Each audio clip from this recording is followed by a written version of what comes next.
Then and we should test it. Will you log in and see if it shows up? It's right here. The password is B.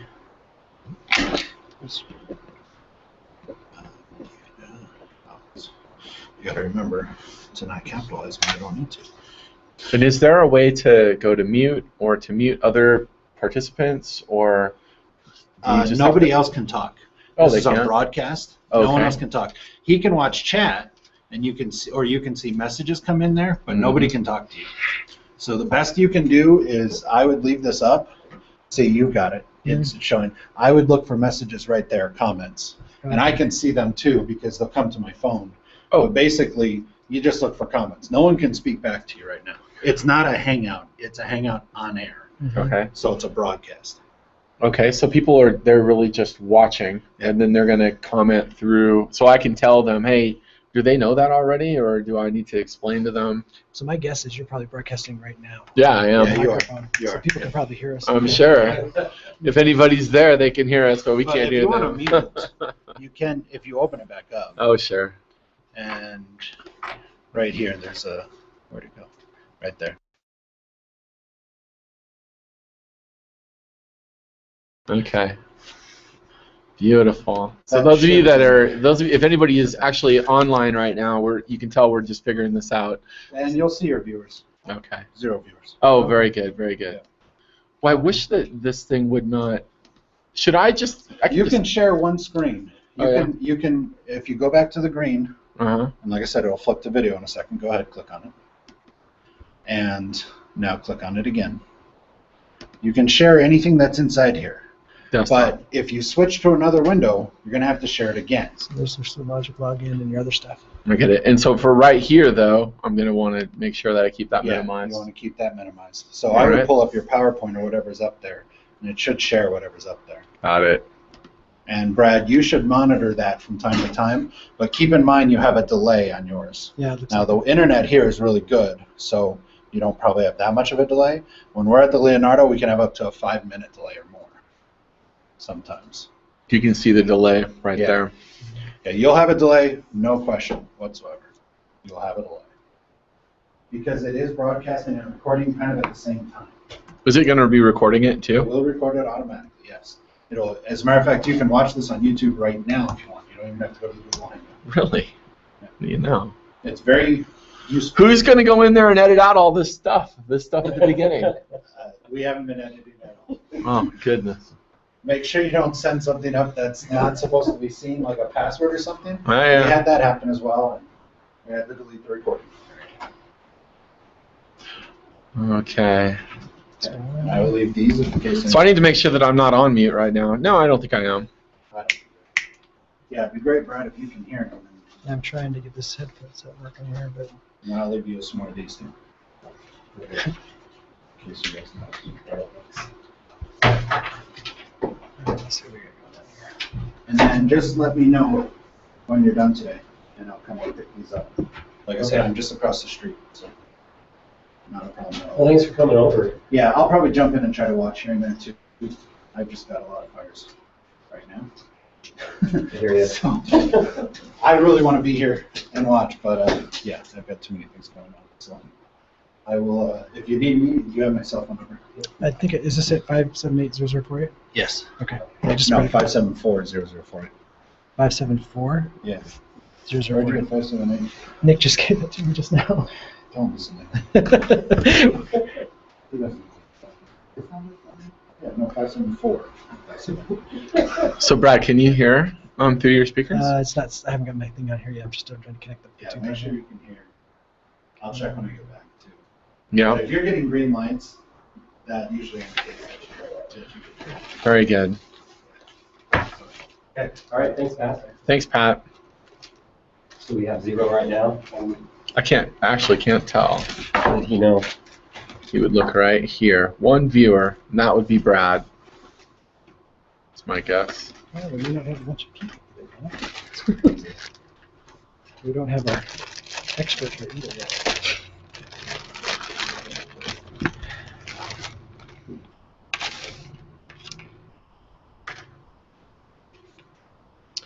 Okay, do this analog version instead. So I don't have to mess with it too.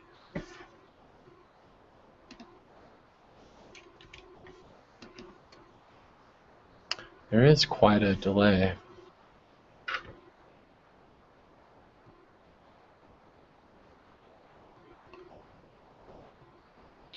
Okay.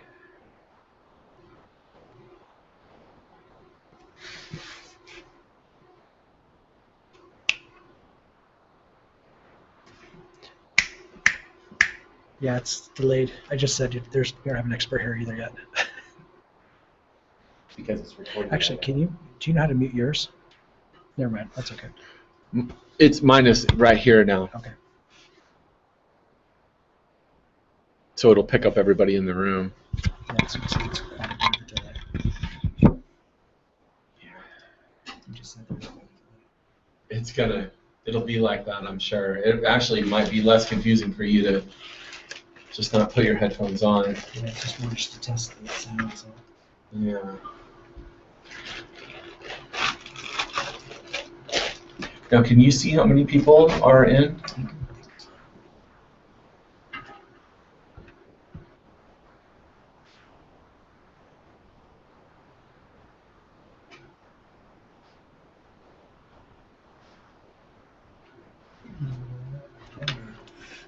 I'm trying logging in.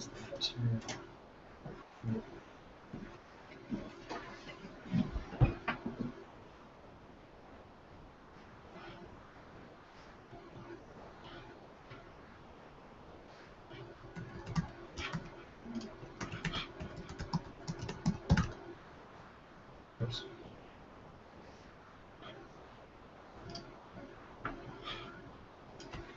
You want to hear what's happening? Oh, that's okay. I'll trust you. It's working.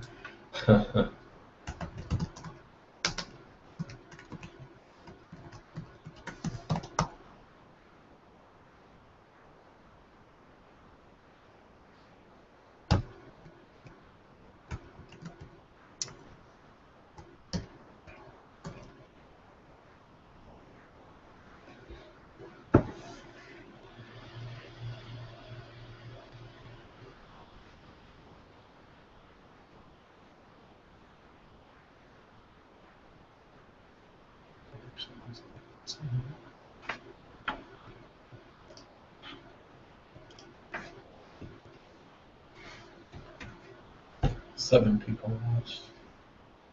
Yeah. So, oh no, that was another one. That was the microphone. That's fine. There's the one person going to watch. So let's just ask her, are you going to watch or not? Yes or no? So Marissa is not coming in, I saw. Yeah, that's what she said. Yeah.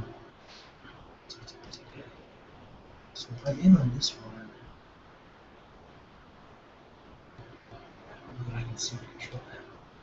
Nope, we probably have to look here. 1 viewer, Just me. and that's you. Well,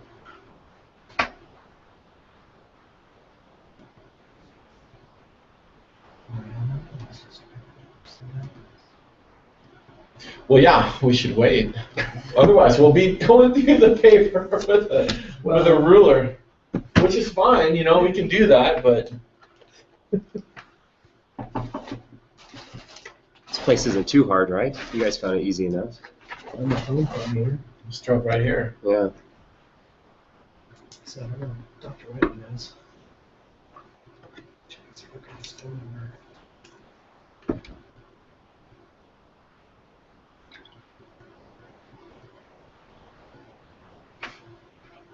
It's not accidentally Eastern time, 11 a.m., is it?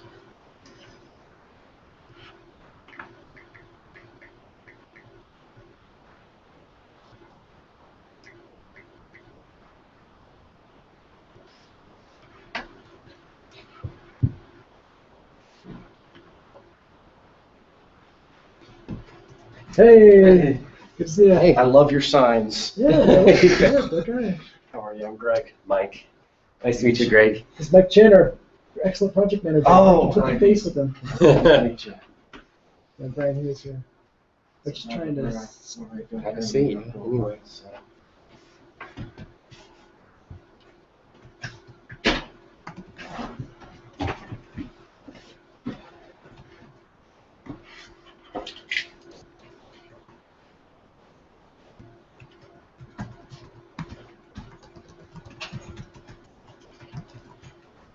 There he is. Hello. Hey. Hi, I'm Dave Whiteman. Michael Chin. Michael, Pleasure. glad to Brad meet you. Stone. Brad, Thanks so much glad for to meet coming. you. Yeah. We're going to meet you. Hi, Brian Hughes. Hi, Brian. Nice to meet you too. I'm Greg. Greg, okay. Glad to meet you. So we sit over here by Brian, so Oh, the microphone work. We have Google Hangout on the air going, so that people who couldn't be here in the room could participate. So thanks so much for coming. We really appreciate it. Hey, welcome. How you doing, Pamela? Hey. Hi. How are I you? got my stuff in your way. Oh, no, that's okay. Oh, are you? Nope, nope.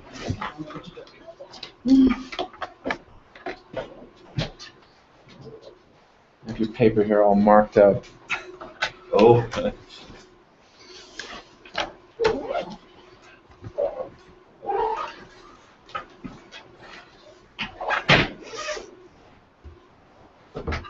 I actually brought cards so you guys can remember my name in case you want to get in touch afterwards. I'm Brian, by the way. Hi, Brian. It's Hey. nice to meet you. Nice to meet you. Oh, you have one, but there's got it again. Latest contact info. Yeah. I'm So- returning favors, so. Let me double check here. So we're using this Google Hangouts thing, and this is the first time that I've used it. So it looks like we have 2 viewers online, one of which is Brad. So hopefully it's going to work okay. They can't talk to us apparently. They can only hear us. They And can so chat in, they can text in. they can text in. Now there is a microphone that we've plugged in, and it's kind of sitting here. I guess I could put it right in the middle. Hopefully that's going to pick everybody up okay, and maybe the other people that are online can let us know if not. And hopefully it's not going to pick up the sound of the projector, right? So these things are always a little strange. Like I said, I haven't worked with Google Hangouts before, so we're gonna make the best of it and see what we can come up with and see how it goes. Or should we get started, or should we wait for somebody else? Let's go ahead and start. Yeah? Okay. So I guess I'll start out with introducing myself. I'm Brian Hughes. I am a Vice President of Sologic. Sologic is we do root cause analysis, and that's all we do. It's really fun. It's really fun. I've done it this is my 15th year. I started doing RCA, we abbreviated as RCA, back in 1996 though, as part of a different job. My background is accounting and finance, and I used to work for an insurance company down in Phoenix, which is where I kind of got started with all this stuff and my exposure. And then I decided that I really like to do this pretty much more than accounting, a lot more, and it's a lot more fun, and it's been really rewarding actually. So just to give you an idea, I've got this bit of a refresher that I thought we could go through, and I'll give you an idea for where we work. So when I say root cause analysis, what I really mean is structured problem solving. It's a term that we all in the industry, all of our competitors included, wish we could kind of get away from, the idea of that there's a single root cause for any one event. There's always multiple causes, and there are causes of causes, and all of that kind of thing. So, but we can't, and it's where we get our business from is in industries like this, like you see on the screen here: aerospace, pharma, defense, construction materials, and so on and so forth, all the way around the horn. In the last 12 months, I've worked in all of these, and in fact, just 2 weeks ago, I was out here in this very area working for Rio Tinto, and we work in these different disciplines as well. So quality assurance, IT, safety, reliability are our big 4, but operations and supply chain and really anything in industry where you could end up with a significant organizational problem that's going to benefit from our methodology. And so as far as Sologic goes, Sologic as a business, we've only been around since 2011, but prior to that we were a different name, Apollo Associated Services, and while that might not mean much to any of you guys in our world, it was a big brand change as we moved from Apollo to Sologic, and we ended up completely rewriting all of our training materials, all of our software, and all that kind of stuff. So just an idea for continuity. Sologic itself has been around since 2011, but then as far as Apollo goes, it went way back to the 80s. So I've been around for a long time doing this root cause analysis stuff. Now, we are primarily a training company, but quickly becoming a software company. So we train people in our methodology. Like I mentioned, we were out at Rio Tinto a couple of weeks ago. I was training those folks, and they were mostly reliability professionals that keep the machinery up and running. So when they have a significant event that causes a critical asset to go down, then they perform a root cause analysis on it to sort of understand the causes so that they can explain it, so they understand what's going on, but then so that they can control those causes with solution efforts to try to reduce the risk of that problem happening again. And so they were actually going through this level of training, this analyst level 1. That's a 2-day class. And then the rest of this kind of gives you an idea for the different levels of root cause analysis practitioners that you'd see. Participants are people that participate in the RCA, but they don't lead it.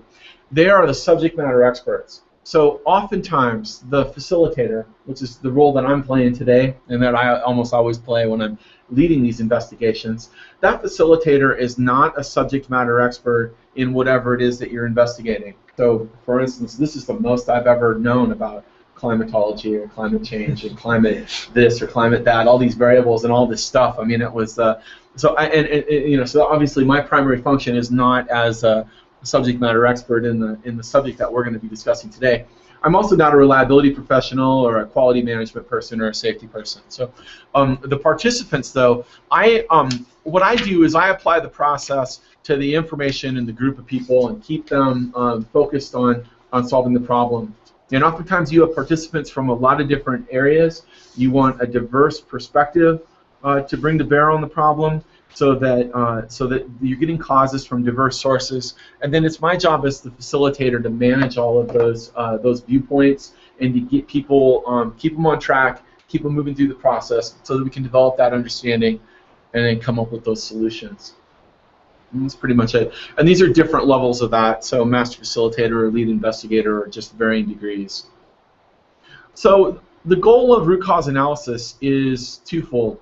You want to understand why the problem occurred, and then you want to come up with solutions to solve the problem. So understanding has to happen first, and then we can identify what it is, if anything, that we can do to control, alter, prevent any of those causes that we've identified to make the problem go away.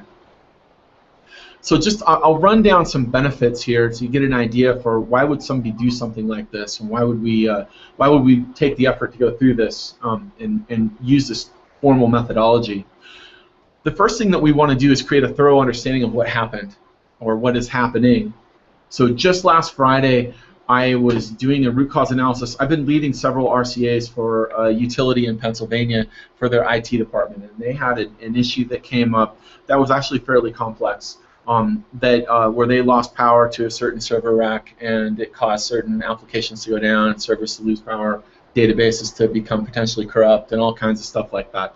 And so we need to understand what happened first and be able to explain it to other people, stakeholders, or people that care about what's going on. And so that's the very first benefit, is that we can understand what's happening. So then what we're trying to do is identify high-quality, lasting solutions. And so solutions run the gamut of possibilities. We're going to look at ways that people interact with the system and how they can interact with it in a more risk-free way. We would look at how we can design systems in a way that make it less likely for errors to occur, all those kinds of things. But what we do is we use this thorough understanding of the problem, and then we use that understanding to identify ways to control, alter, or prevent the causes that we've come up with. We also provide a standard problem-solving platform. So IT problems, safety problems, quality problems, production problems, these kinds of problems that we're looking at today, there are commonalities between all of them in the fact that they generally function via the laws of cause and effect.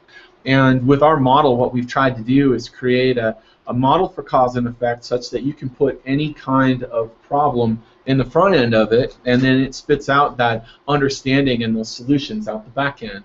And so any problem that is subject to cause and effect should be something that our methodology works on. And so having a standardized problem-solving platform means that everybody is solving problems speaking the same language and in the same way. So I've touched on this already a little bit, but bringing together multiple perspectives is super important because you have a bunch of different stakeholders that come from different parts of the organization or different perspectives on the problem. And being able to incorporate those multiple perspectives and reconciling everybody's view on the problem is really important. It's a really important task as a facilitator. So, you know, all of us, I'm assuming, have different understandings, different levels of understanding. We're interpreting it differently. We all come from different places, and so being able to bring all of those perspectives together and come up with a common perspective on the problem is super important. We want to be able to document the impact of the problem as well as communicate a business case for resources. And in this, you know, I think that probably applies in this case as well. We don't want to spend more money on the problem than the problem costs us, and so being able to understand what is the impact, both qualitative impact and the quantitative impact, and how can we communicate the business case for what we want to do about solving the problem. All of that stuff is really important to understand exactly how big the problem is and in what way, so that we can then have some guidance as to how we go about solving it. We create a cause and effect chart which allows us to visually communicate the causes of the problem as well as their relationships. That cause and effect chart is pretty much what we're going to be working on today.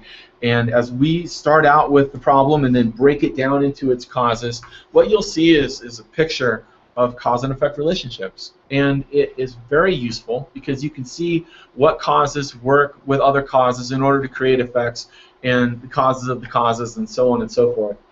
What I find is I use the cause and effect chart kind of like a musician uses a piece of sheet music. So they put it up in front of them, and a good cause and effect chart, which is really just a basic logic diagram, I should be able to read that cause and effect chart and explain the event or explain whatever it is that we're analyzing in a way that makes a lot of sense. But having that visual dialogue is really important. We also try to mitigate politics and hidden agendas. So many times in an RCA, certain people want to see it come out a certain way. And so they come into the RCA, they've got the story that they want to hear told, and they've got their perspective, and they want to see that happen. And so things like politics or hidden agendas or so on and so forth, they'll come into the RCA and think that they can sort of steer it a certain direction. And the way that we mitigate politics and hidden agendas is through a logical process. So if it logically makes sense, then it fits. If it doesn't, then it doesn't. And if there's evidence to support it, evidence is really important because we're making, as we go through an RCA, what we're telling stakeholders is this is the truth as we know it. This is the reality as we know it. And then they're going to rely on what we tell them in order to make decisions about what to do, and they're also gonna, it's gonna cement in their mind what it is actually happened. So by supporting our causes with evidence, by supporting our assertions with evidence and how we back that up, and also understanding where there might be gaps or weaknesses in that evidence, then that helps get rid of the politics and the hidden agendas. And it also ties into this next bullet point, being able to separate facts from supposition by making sure that we always include that supporting evidence. We're looking for solutions that target specific causes. So whenever you want to change something, you have to change the causes of that something. So whatever the event happens to be, whenever all of you folks have probably solved problems before, I'm sure. It's why you're here. You know, it's what we usually don't make it this far in life unless we can solve problems to some extent. When you solve a problem, what you've done is you've changed the cause. And therefore, you've changed one of the by changing that cause, you're changing the potential outcomes that are available. And so, when we understand what those specific causes are, it allows us to focus the attention of that diverse team that we put together on those causes and come up with creative ideas for controlling them and changing them. And it's really interesting. People think, oh, what are we going to do to solve that? You know, there's nothing you can do about that. That problem's unsolvable, I don't know what we're going to come up with, or everybody's already thought of everything there is to know about that particular problem. But a lot of times we find that there are certain rocks that haven't been turned over, or certain assumptions that we haven't considered, or certain bits of evidence that haven't been included before. And because we're going through it methodically, because we're looking at things logically and we're backing them up with evidence, a lot of times we find opportunities that were missed before. Not every time, and I don't guarantee you that, who knows, maybe we won't find anything new out of what we're doing today. This is an interesting application, and I certainly wouldn't make any predictions at this early stage. But my experience has been that we almost always find cool things to act on that we weren't expecting. And when those solutions target those specific causes, then that has the best opportunity for success. So Brian, do you have some examples of companies you've worked with that had some unusual outcome that wasn't expected at the beginning? Yeah, let me think about that for a second. Maybe. Yeah, absolutely. Okay, so I have to be a little careful. I guess we're recording and broadcasting on YouTube, so I have to be a little bit cautious about sharing the exact company name or what the specifics were. But let's.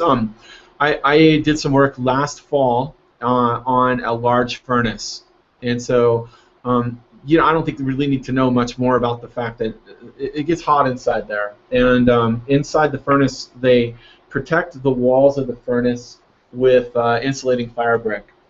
And the problem was that this fire brick was failing. It was the walls were literally collapsing in the furnace before the expected duration. They expected to get 10 years out of it, and they were getting 2.5 years. And the problem is that when the furnace goes down, furnaces are kind of like databases. They don't like to go down. They like to get hot and stay hot, right? So they're not meant to shut off. But in this case, they have to take it offline in order to fix those bricks. And you're talking about 7 figures per day in lost profit when that furnace goes down. So it's a really big deal. And it often takes a week or 2 weeks to actually do the repair. So you're not talking about a small amount of money. All right, so the thoughts originally when we started the investigation were that the fire bricks themselves were of low quality when they were put in, and that the fact that they were of low quality was causing them to fail. Now, what we found, though, was that there were other things that were going on as well.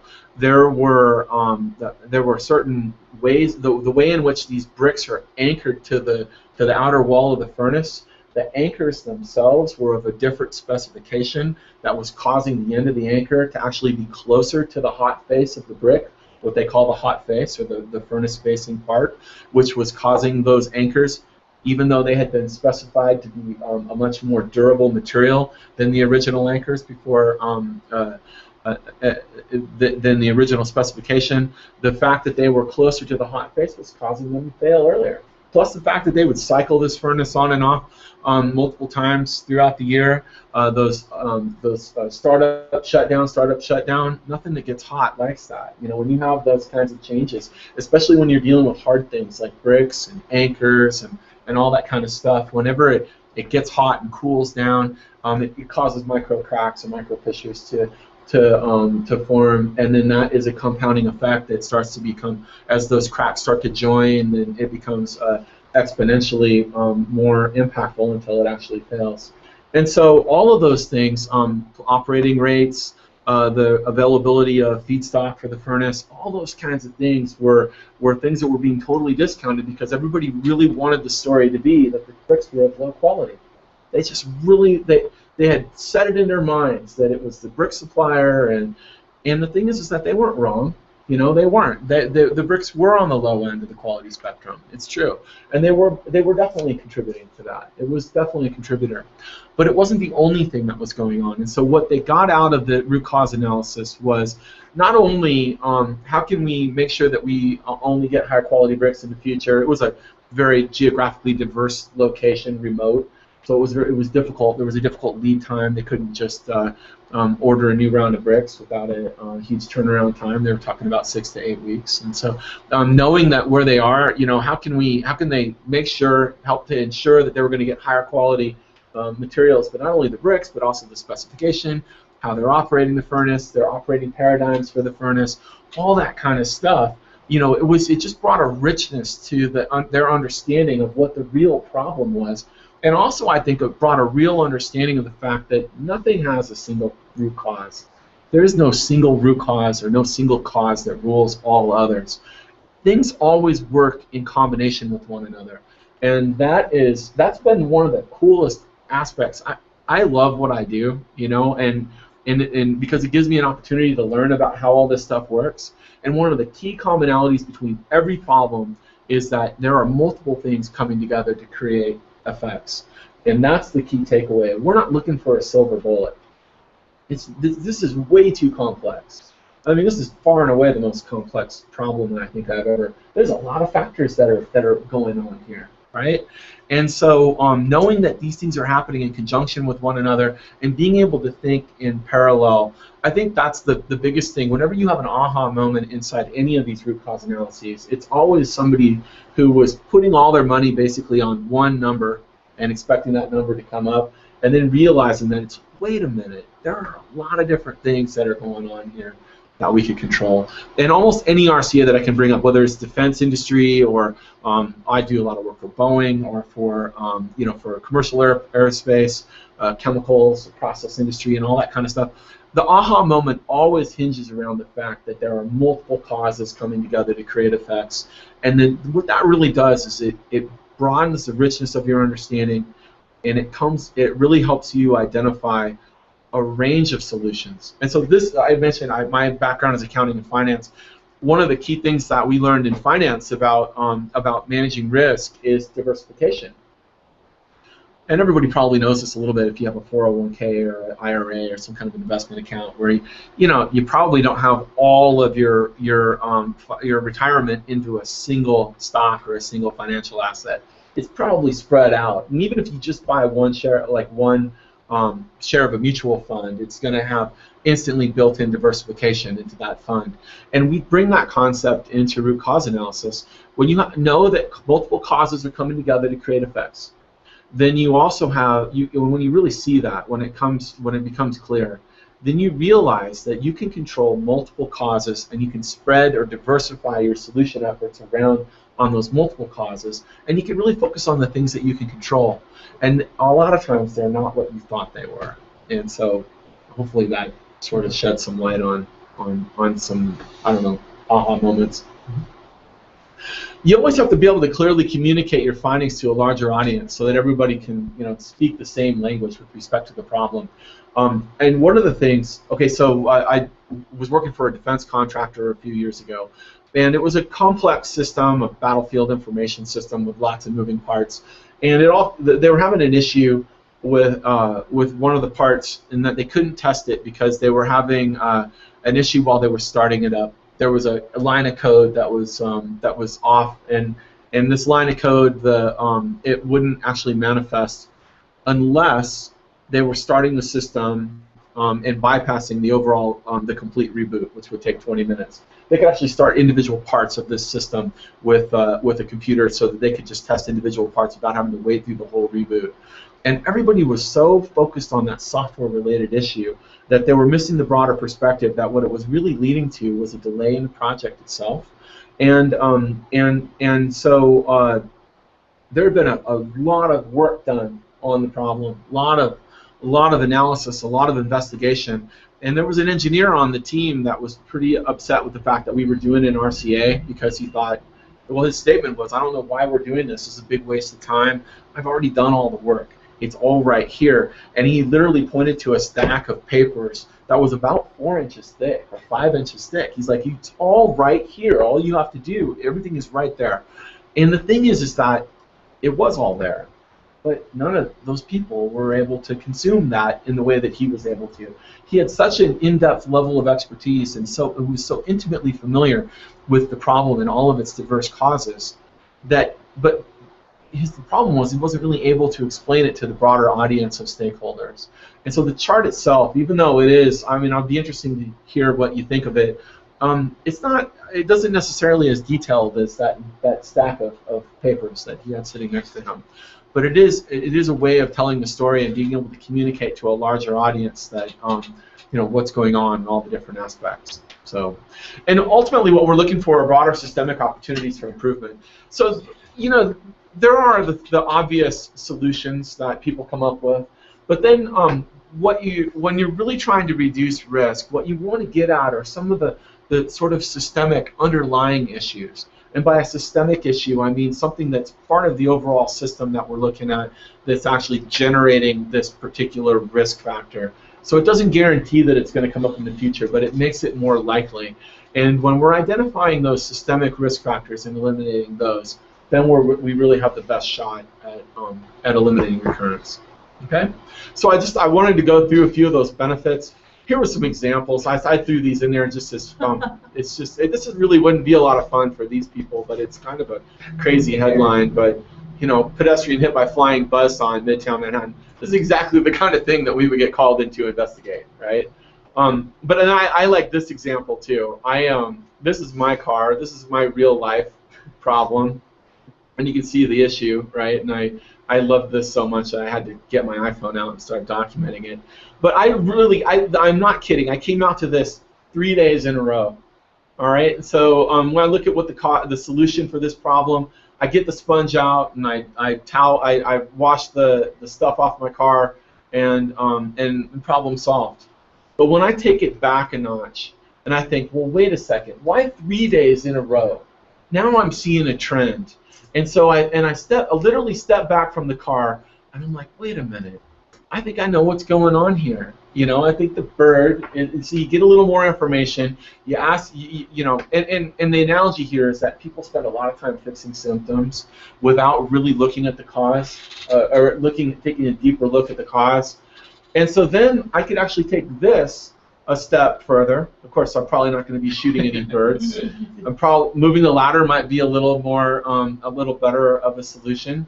But then I can ask, well, why is the ladder there, right? And so now all of a sudden, I'm getting at a more systemic cause for the issue. This is my building. I'm from Seattle. This is our building. We've lived here for a long time. And water is pooling on the roof. Water pools on the roof because it's designed to slope towards that section, and you can actually see the downspout where that water is supposed to come off the top of the roof.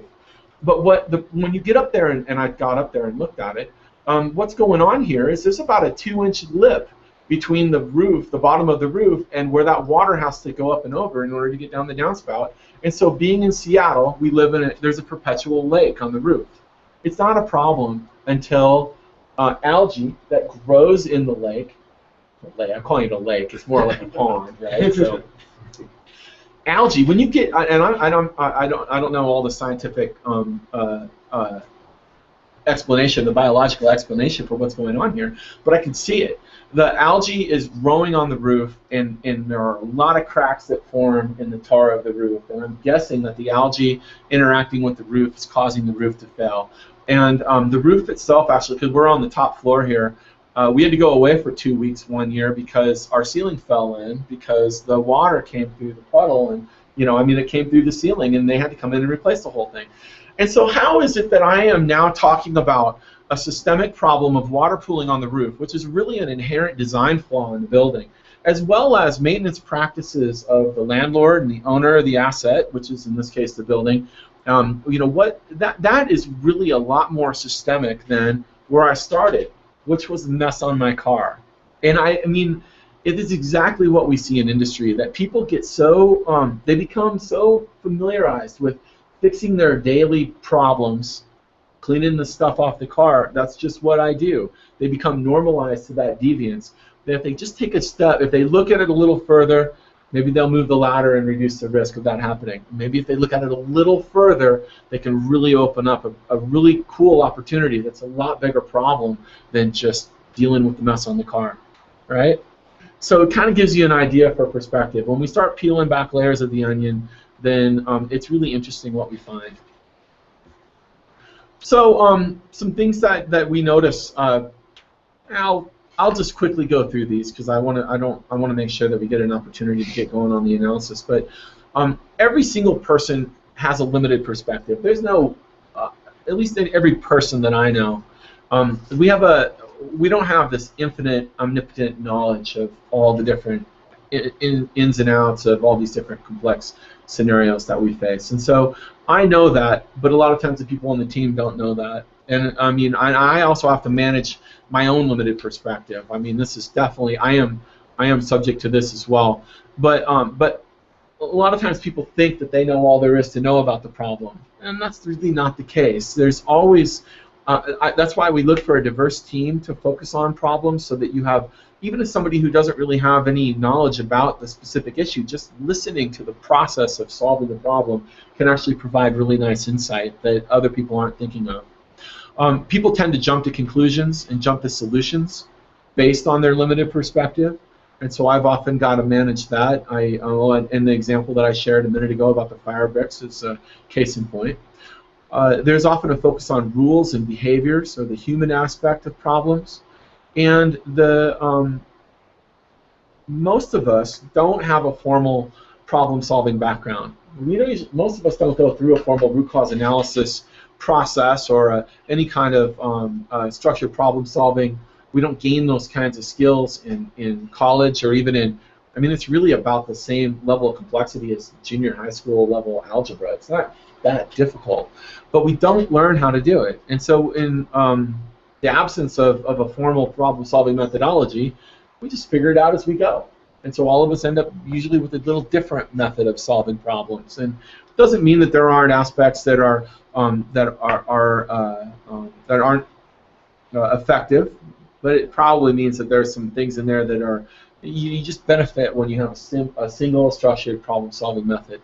You learn what you get to your answers a lot faster and a lot more efficiently. Okay, so that's pretty much what I wanted to say about the lead-in here. What I'd like to do, forgive the red lines, I'm going to just skip through this pretty quickly. The method itself, 5 steps. The first thing we do is we gather and manage data. So every problem is driven by data. Then after that, we write a problem statement. That problem statement reconciles all of us as to what the problem is, when it happened, where it happened, and what the value of the problem is. After that, we analyze cause and effect. We understand the causes. We build that cause and effect chart that I was talking about. Then we target solutions. And finally, we produce a final report. And that's pretty much the process. So I think today we're going to be looking at the weather stuff, right? And right. So on the gathered data front, we have a couple things we've tried to do. We've gotten a number of different data sets that we're using with the big data analysis. We've also got Dr. David Whiteman here with us as well, and he's one of the foremost authorities on the effects of pollution during inversion. He's done a lot of studies, and that's like 26 papers or something on your website link and stuff. Yeah. There's like lots of them and stuff like that. Anyway, so on this one, normally in IT when we gather the data, we try to get hard drive records and syslog reports and things like that, and try to save them and protect them. In this one here, we are going to try and gather data like we have done from weather stations and so forth. And Dr. Whiteman's provided us with an excellent data set from his research as well.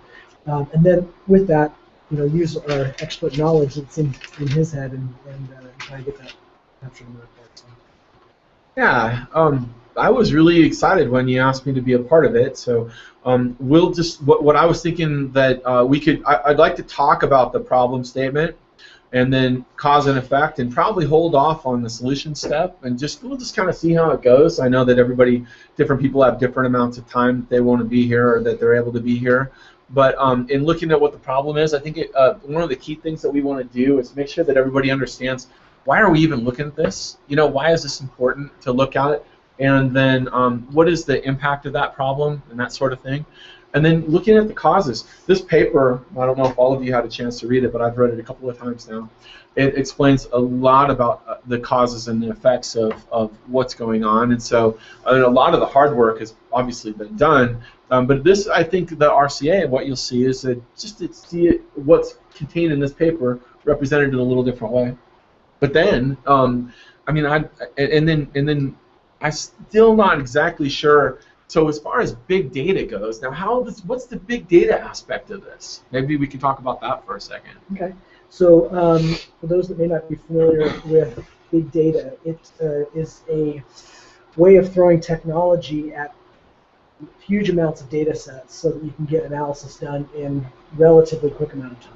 Okay, so the Big Data Utah community has been fostering the growth of this industry inside of Utah by bringing together a bunch of people in the community. I think there's 250 people now that are part of the big data community in Salt Lake and Utah Valley area. So, and then we hear from industry experts, learn about tools and stuff like that, but also the founders of the group wanted to put together a real practical problem that people can solve, with it or come up with new insights. So this is the second year they've sponsored a big data competition. Last year, if I understand correctly, people were tackling the problem based on, I think it was skull candy and some other Health equity. health equity, yeah. And from what I understand, the people one of the teams that worked on the skull candy one said, oh, you know what? They've given us a great data set. That's cool.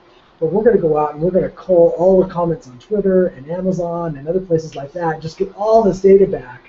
And then they were able to go back to Skull Candy and say, hey, this is what the people are saying about your products. And if you tried to change this and this and this and this, you might end up making more money.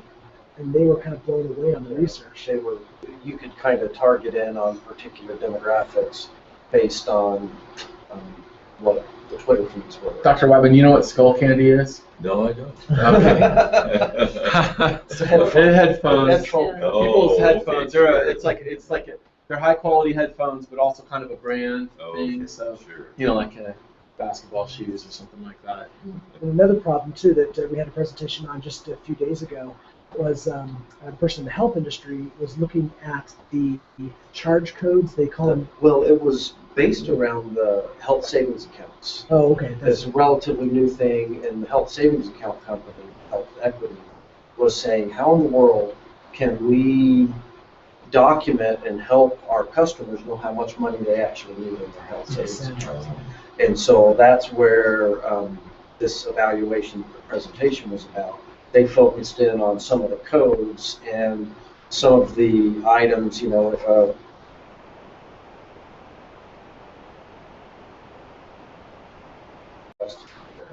It's pretty fascinating because apparently I've learned this when my daughter had a pretty serious injury and was in ICU for 3 weeks, and so it was I learned all about health codes and how they work and insurance companies and stuff.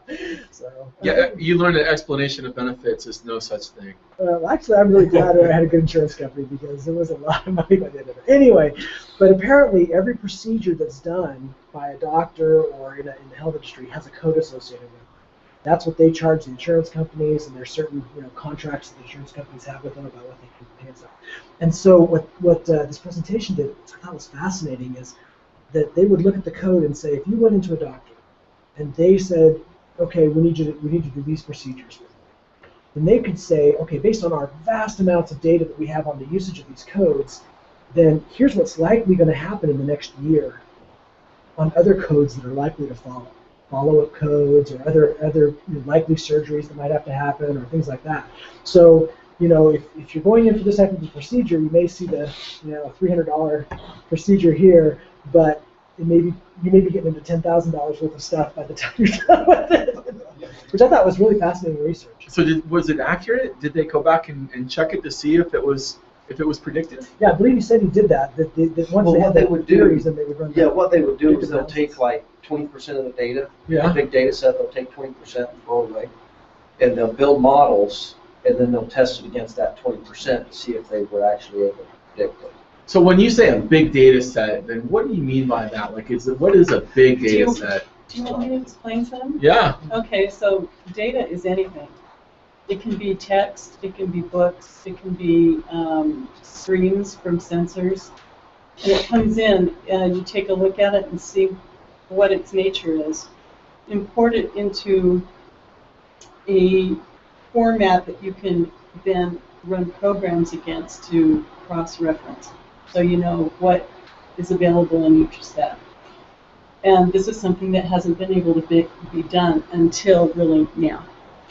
And why not? Because of processing power? Or? Well, I'm going to disagree just a little bit. It has been done until now. It has been done on a relatively big scale. What hasn't been able to happen is some of those data sources haven't been able to be evaluated. Correct.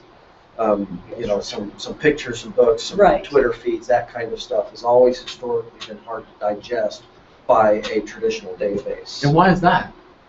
Just the structure of that data.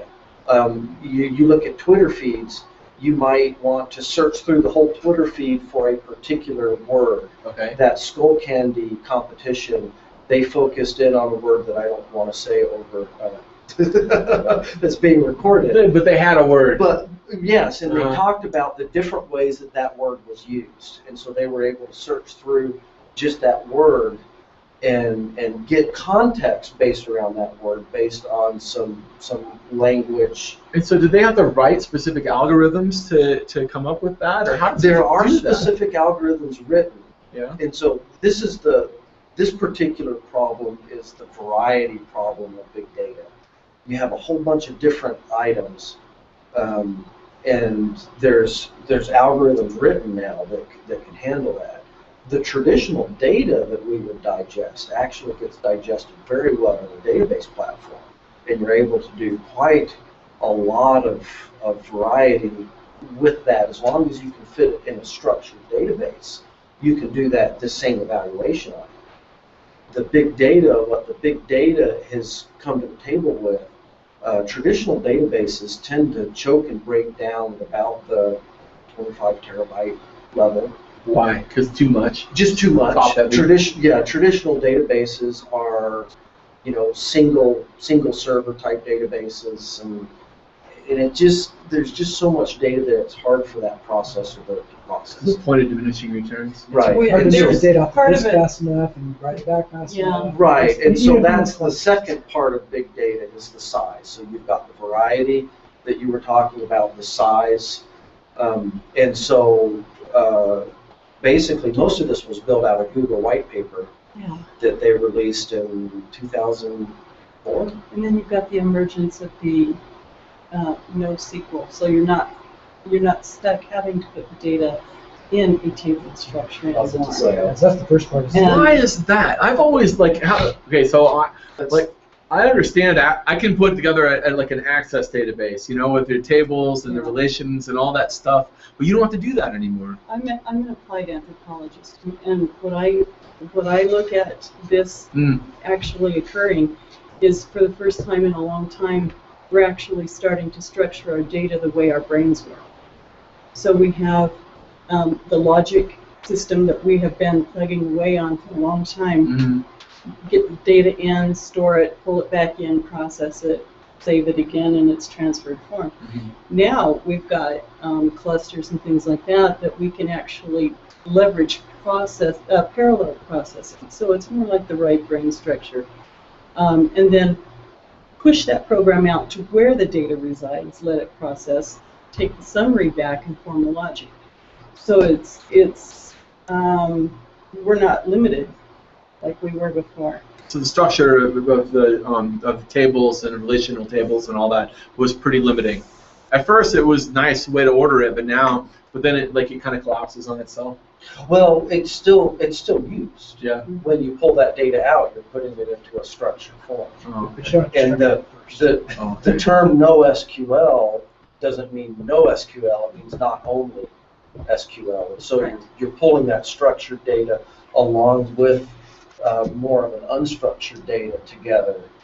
And it's kind of an exciting field at the moment because it's changing fast and we're learning a lot of ways that maybe we can do this type of evaluation that wouldn't have been possible for anybody but Google, 5 or 10 years ago, which is really cool. Yeah. So Greg, would you say that the advantage is that we have these huge data sets that aren't structured?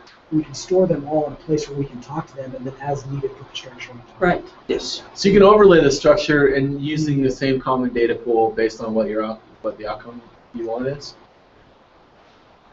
Based on the outcome. Well, like say that the application, like say that not the outcome that you want, but the whatever kind of information or insights you want to get out of that pool of data, then it can create the structure after the fact. Right. Yes, you can go in. So you've got you have a whole lot of say, CSV files coming in from sensors, and they come in and they store as individual files in a directory.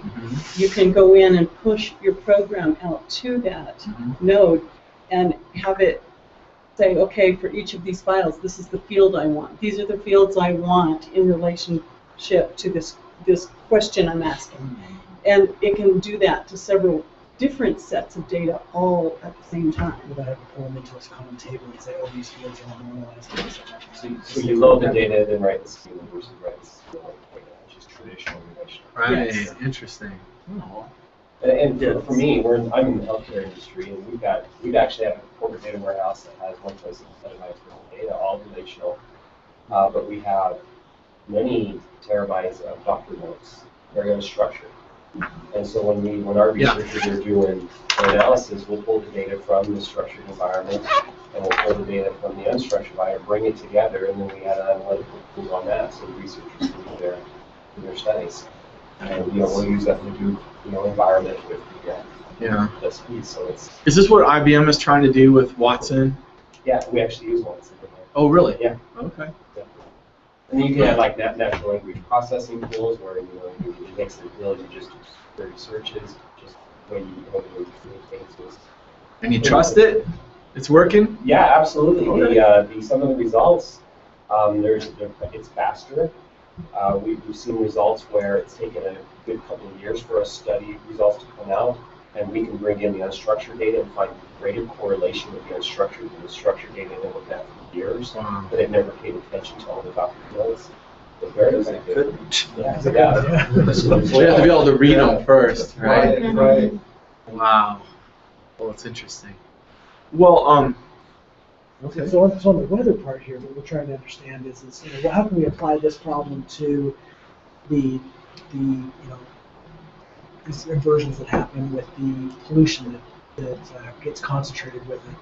And I grew up in California, and so I remember in Pasadena looking up at the mountains and not being able to see them. Right? I mean, and then when we first came here, my dad brought us up here for a vacation, and I remember the first time I was able to stand in the valley and see the mountains, and I was just astounded. And I remember the first time I saw a rainstorm coming. You could see the rain falling far off and coming in, and I never had seen that before. And I'm thinking, wow, this is really cool. This is clean air up here in Utah. This is awesome. And then the winter came, and you get these really dense fog. I lived on the coast in Santa Barbara, so we got fogs that came in, like that, but they weren't red and brown. and so you sit there and you look at this just hazy brown red gunk in here in the valley, and then my family likes to ski, and so we get up above that, and you're up in this nice warm 30-degree weather up above. It's crystal clear air, and it's just beautiful. And then you say, oh, now it's time for me to drive home. And you start going down that big Cottonwood Canyon, you look down there and you just see that red. You're descending into it. Well, are the particulates and the kinds of things that you talk about in your paper, are they things that you can see, or so they're things that, like what Brad's saying, you can actually see them? Oh yeah. So the main problem, I think the one that you're addressing, is the PM 2.5 problem. PM 2.5, or particulate matter less than 2.5 microns. When we get that in the valley, then we have kind of a hazy gut. No problem seeing that. If I understand right, 2.5, the PM 2.5, as you said, it's really small. Yeah. But if I understand right, tell me if I'm wrong, that they're so small that the body's natural defenses can't filter it out. Exactly. So it turned out, we've done a 40-year study of particulate matter in the Salt Lake Valley, and it turned out that EPA's first regulations of particulate matter had to look at total suspended particulates and had a measure that, a way of measuring. It turned out that they came up with a measurement method which wasn't really very appropriate. It turned out that the measurements that they got depended on the wind direction and some other things that they hadn't calculated. So then they decided they would put out a national ambient air quality standard for PM10. These are particulate matter that's a little bit bigger. Instead of the total suspended particulates, which includes the whole size range, they were focusing on PM10. But what they found in some health studies after initiating that standard was that the real health problem of the residents came from particulates that could be inhaled directly into the lungs. So you have defenses in your body against larger particulates, the nose hairs and mucous membranes and nasal passages and back of the throat. So for those things tend to filter out the larger particulates. The particulates that are 2.5 microns or smaller in diameter aren't affected by those mechanisms, and they get inhaled directly into the lungs. When they deposit in the lungs, they may have carcinogens in them. They may cause cancer. The other thing is they found that there are health effects that affect your circulation, breathing, and so forth. So there's a real emphasis now on trying to understand more about these really small particulates. They came up with the standard for PM 2.5. And the state of Utah is basically meeting the PM10 standard. But the PM 2.5 standards started out at a certain level, and then they got changed to a second level. And the second level that they got changed to is 35 micrograms per cubic meter, the 24-hour average from midnight to midnight. Mm-hmm. And what they're finding is that we did not meet the PM 2.5 standard. Not the new one. Not the new one. And that it's quite likely some of the European countries have a PM1 standard instead of a PM 2.5. And so it may be down the road that they'll come up with a new standard. Well, Utah's really having a hard time meeting that standard. And we see those particulates. And they're measured at a number of places around the city and in the valley. And we have problems with those standards primarily in the winter. So in the summer, we still have pollution in the air, but it's not concentrated like it is in the wintertime, and hence we're okay with the standards usually in the summer, but in the wintertime? Usually we're okay with the standards in the summer. They rarely exceed the summer have to. There are some exceptions to that. The 4th of July. One of the exceptions. Yeah. Because of the particulates that come from fireworks, especially where there's a measurement station that's near where the fireworks go off. So the particulate matter problem that we had yesterday was from a forest fire. You get this fall of air pollution that comes from a forest fire, but the particulates from forest fires are generally a larger size. Yeah. But they still raise the PM 2.5 level. So there's a range of particulate that they put off. That's right. And in the summertime, you're less likely to have the persistent cold air. That's right. So it's the meteorology that produces part of the problem. But if we're looking for root causes, it's not the meteorology, it's the pollution that's putting into our atmosphere. The pollution that's going into our atmosphere in the wintertime is kept in the valley by the meteorology. So these are what we call inversion. So the people in the valley refer to the problem as the inversion. But it turns out that from a meteorological perspective, an inversion has a very definite meaning. It means that there's a layer in the atmosphere where the temperature increases with height. That layer could start at the ground or it could be an elevated layer. And it turns out that our air pollution problems that we have in the winter are not always associated with what we call temperature inversion. But they are associated with high stability, high atmospheric stability. So if we have a atmospheric stability that isn't an inversion, it still tends to limit the vertical exchange of pollutants and other materials. Okay, so I'm learning a ton about this, by the way. I've learned a lot just in the last couple months, and I'm learning more today. But so in an inversion, if I understand right, as you were saying, that's a particular, it's manifest by the temperature gradient from the ground all the way to the atmosphere. Normally, it's hot on the ground, and it gets colder as you go up. But if we saw a thing where it was colder lower down and then got hotter and then colder again, that's an inversion. But that doesn't always mean that that's going to be directly associated with the number of times the pollutions are getting concentrated. That's true. So temperature inversions occur regularly on summer nights. We have inversions regularly on summer nights. We have inversions very regularly in the winter when we have snow on the ground. But during the day in the summertime, the sun's rays come through the atmosphere, and the atmosphere is largely transparent to the solar beam, and heats the ground. And there are convective currents that come up from the ground that mix any air pollution through a deep layer. When we have a temperature inversion or a high stability atmosphere, and we don't have enough solar radiation coming in, then the convective boundary layers either don't occur or they are much reduced from what we have in the summer. So if you're looking for kind of a root cause of, in terms of meteorology, is the fact that the winter sun is not high enough in the sky, it doesn't heat the ground enough to produce the convective currents that get rid of the nighttime pollution that we have in the summer. Summer we have an inversion at night, we build up pollution during the night, but the next day the sun comes out and heats the ground and it produces convective currents that diffuse that up through the atmosphere. In the wintertime, if we have a stable layer, like forms in the summer at night, we have a stable layer that forms at night in the winter, that stable layer may continue through the whole day because the incoming solar radiation isn't enough to build up these convective. And the snow exacerbates it because it reflects it. Snow and clouds end up reflecting the already limited amount of solar energy. Exactly. So the sun takes a low path through the sky in the wintertime, and so when it's shining on the ground, it isn't shining as intensely. And if there's snow cover on the ground, it just reflects back into space instead of hitting the ground. I have another question. Yeah.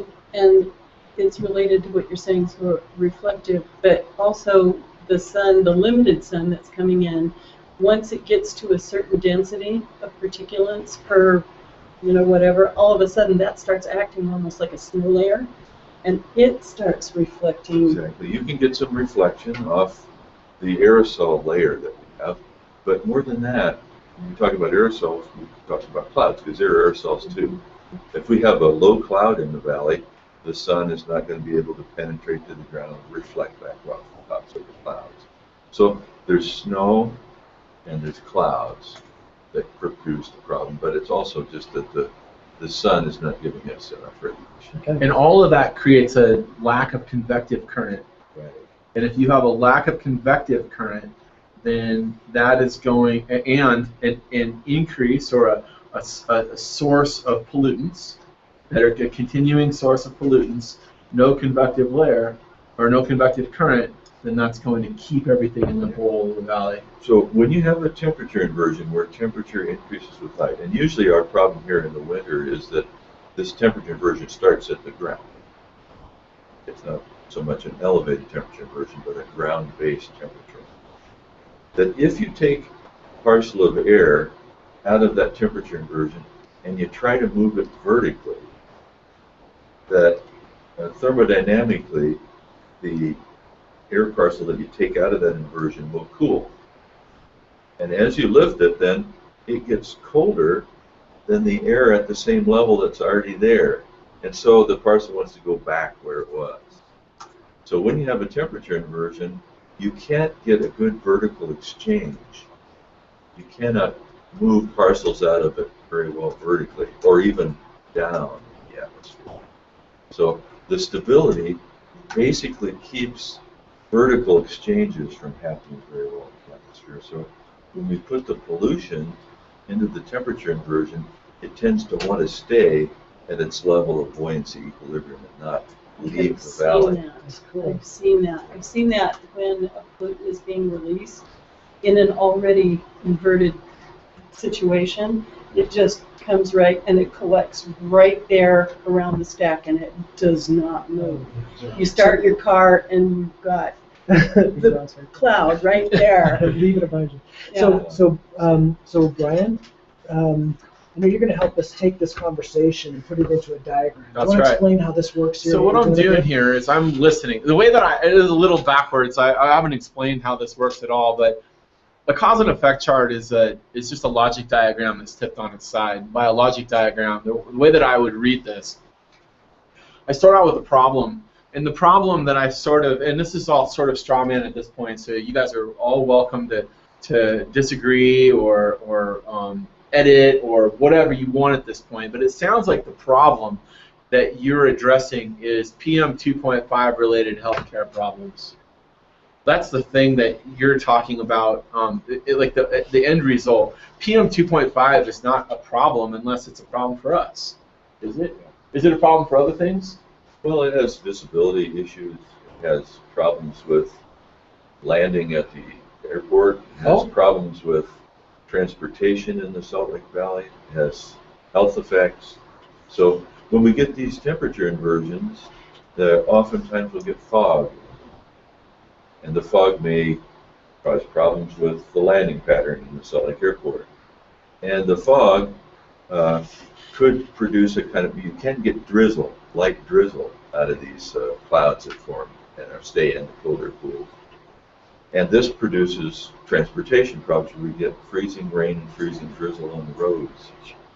Wow. So, and then you have the visibility problems, and it's kind of a quality of life issue here. Is sort of what you mentioned. You're here in the valley, and man, the air just really looks ugly. You know, and you don't feel like you're living in a good spot. Do you know if it does any damage to plant life? I don't know. And of course, it's primarily a wintertime problem that we're dealing with. Yeah, I've noticed fewer and fewer trees are surviving winters. So that might be something worth taking a Especially with the data outgrowth sets. of suburban where I live, where we don't have tons of trees. It's just massive swaths of houses. Well, now we're talking about PM 2.5 as being the problem, but there's another subtle thing having to do with that. Okay. Anything we put into the temperature inversion tends to not get mixed well vertically. So whatever we put in there tends to stay. That could be viruses. It could be any of the components that add together to produce PM 2.5. So NOx, volatile organic compounds, anything that we produce tends to stay in that cold air pool. Is there a change in oxygen levels, that sort of thing as well? There probably are. There's change in CO2 levels. So when we produce CO2 from burning or from our cars and so forth, our CO2 levels go up. I'm pretty So- sure oxygen changes too, the oxygen. Well, if you don't have if nothing is changing, and if it's a kind of a stagnant pond in the valley, then maybe that everything is, because I think the atmosphere benefits from the constant cycle, doesn't it? Yes, and the other thing about PM 2.5 is that there are two types of particulates, PM 2.5. So there are the primary particulates. These are particles that are emitted by industry or the road dust as you drive, some emissions from cars. Those are primary PM 2.5 particulates.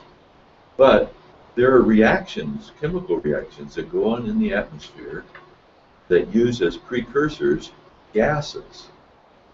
And reactions among these gases produce particulates. And these particulates can be counted as PM 2.5.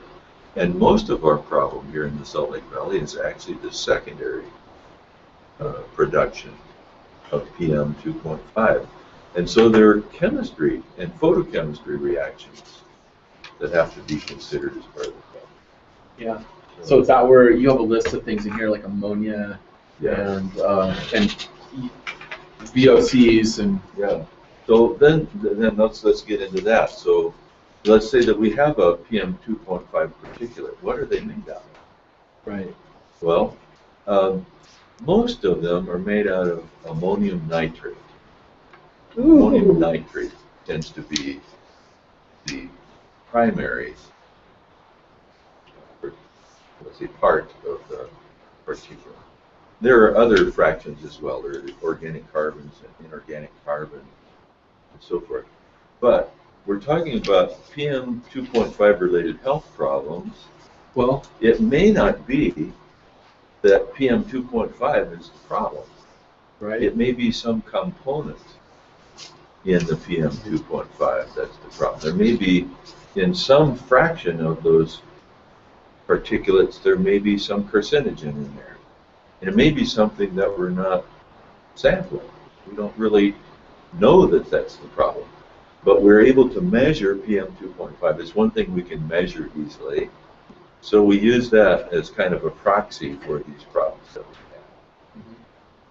have. And you could imagine, for example, that some of the PM 2.5 that might be produced by industry might have different compositions than the particulate PM 2.5 that comes from automobiles. Well, and around certain industries, you may have certain subsections that the PM 2.5 itself may be, the overall level of particulate may be relatively similar, but maybe not the types of those particles. You might have different concentrations of different particulate types in different areas. And then there's the individual reaction as well. Like that starts to get really mind-boggling, because like, what if I have a genetic predisposition to a certain type of cancer that's then triggered by a certain type of particulate, or at least then we're talking about odds, you know, and probabilities and those kinds of things. But still, the complexity starts to really pile in. Yeah, it's a really complex problem, and I don't have the background. I'm not sure there's any one person who has a background. We're talking about atmospheric chemistry problems, health problems. We're talking about topographic problems or geographic problems, because that is part of the problem too, that we're in a basin, and when we have an inversion in here, it tends to form a kind of a pool that it's hard to get rid of because we're kind of surrounded by mountains. We have other meteorological effects where there are light winds that tend to flow down the valley during the night and even during the day when we have snow cover. So we produce the pollutants here. It tends to kind of run down by the airport, and then it runs out over the Great Salt Lake. The next day, if there isn't too much snow on the ground, the sun heats the ground in the Salt Lake Valley, and a sea breeze comes in, kind of a lake breeze comes in from the lake, and it brings all those pollutants that have gone down and collected over the lake during the night right back over the valley. So we get them again. So, and we've also found in our research that there are different parts of the Salt Lake Valley that have different strengths of inversion. Here, where we are right now, there's a little bit of a kind of a sub-basin here on the southern end of the valley. And we tend to get a different inversion here, but at the lowest levels, down below the topography, than we do at the airport. Like more intense or less? Well, actually, what we're finding is that this is another aspect of the problem. There's an urban heat island that's associated with kind of South Georgia, this area here. What does that mean, urban? Okay, so there is anthropogenic production of heat that comes from driving our cars and all the space heating, the fact that the sun may be shining on concrete or asphalt, things like that. So where you have a city surrounded by suburbs, oftentimes there's enough heat generated in the city that you have a shallow convective boundary layer that forms over the city that tends to mix the pollutants over the And where you have the thermally driven flows that develop in the atmosphere go from where it's cold to where it's hot. So let's say you have a city surrounded by suburbs, the air flows in from the suburbs to the heated city, and there tends to be circulation. Well, this is called an urban heat island. You've got a source of heat, anthropogenic heat, in the city. We can see that when we look at when we run temperature sensors up towards the Kennecott pit. That the lowest few of the temperature sensors show that we have kind of a convective boundary layer sort of a thing going on right down here with this a lot of anthropogenic heat sources. Is it So, all happening underneath the level of? yeah, it is. So it's just this little. Yeah, it's just a little, it's just within probably 100 meters. Like that. So maybe So we it's could just get everyone to open their windows and turn on their heaters. It'd be enough to. Yeah. So if you've got the heat island, or the, what did you call it, a heat island? Urban heat Urban island. heat island? Yeah. That's contributes to the density of particulates in the city, does it? It Or- probably does. It probably affects the concentration profile as a function of height. Mhm. Because where you have the convection going on underneath the remains of a stable boundary layer, then you tend to mix the pollutants a little bit better where there's this convection. But you're also sucking them in from the surrounding suburbs, so are you like attracting more problems? That, I would say that's not very clear. Okay. I'm not sure that I That'd be can. interesting to find out. What is the density of sensors along the Wasatch Front? It's not very high. So Okay. the sensors that we have for measuring PM 2.5 are at several sites in the Salt Lake Valley, and they're operated by the Division of Air Quality. And the people have relied very heavily on one sensor. This is one at the Hawthorne Elementary School. I've heard of that. And over time, there have been extra PM 2.5 measurements made at other locations. Let's just take a minute here and grab some food. Great. I hope you don't mind ever taking my shoes off, gentlemen. I understand completely. Yes. I wore my comfortable shoes for the day.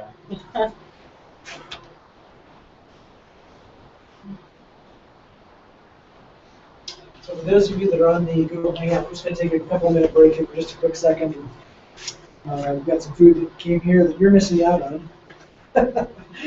But you can take a power break if you need to. We'll pick it up maybe about 5 minutes or so. Mhm.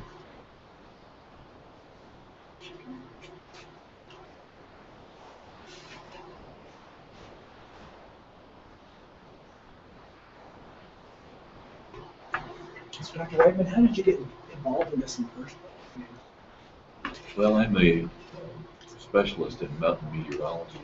Okay. I studied some similar things in Mexico City and the Colorado Plateau and the Columbia Basin. So when I've you mostly been studying inversion uh-huh. and the flows that are produced in mountain valleys because of temperature changes. So when you were in grade school, you think, when I grow up, I want to be, or how did you get into this? Yeah, I always wanted to be an atmospheric scientist. Really? Yeah. That's interesting. So like seriously, in grade school, you're like, Well, I would say it more started in high school. Mhm.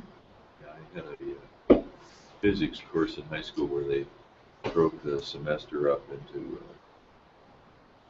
one part that had to do with meteorology.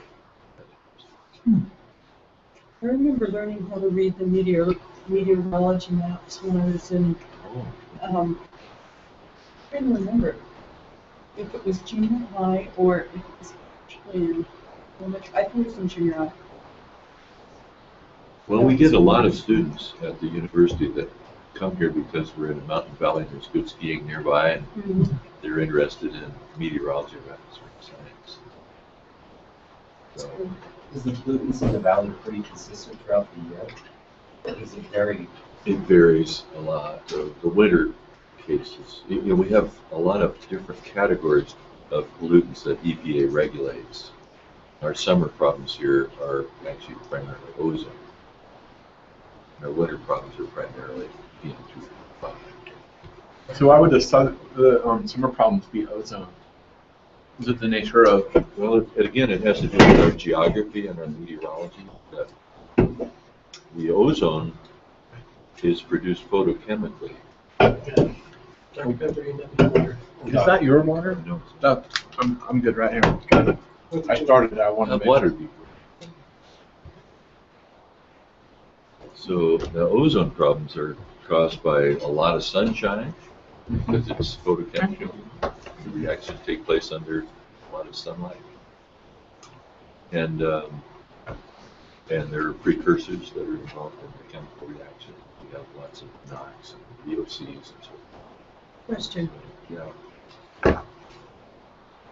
Theoretically, then, the ozone could be diminished if there were fewer precursors. Yes, that's Okay. right. And that's what the EPA does, is they're trying to restrict the precursors that produce the high ozone levels. The other thing is we have a higher altitude here, and we get some ozone that comes down from the rock. Sometimes the stratospheric intrusions that come through the troposphere bring higher ozone concentrations in the troposphere where we live. Those generally are relatively high above the ground. They're not so much responsible for our problems right now. Now, how does thunderstorms play into that? Because I've heard that lightning generates ozone. Am I incorrect? So when you have lightning, there's ozone produced from lightning. And it's one of the things that you smell when you have a thunderstorm coming. That's good. That's good. Well, it's good if it's not good that it's producing ozone, but I always like to smell that smell because I'm always all the time watching thunderstorms and all the flows that come out of the thunderstorm. I was interested. The lightning actually gets triggered and generated from the ground up. No, not necessarily. Okay. So there are several types of lightning strokes. There's a cloud to ground stroke, there's a ground to cloud stroke, and there's a cloud to cloud stroke. Mm-hmm.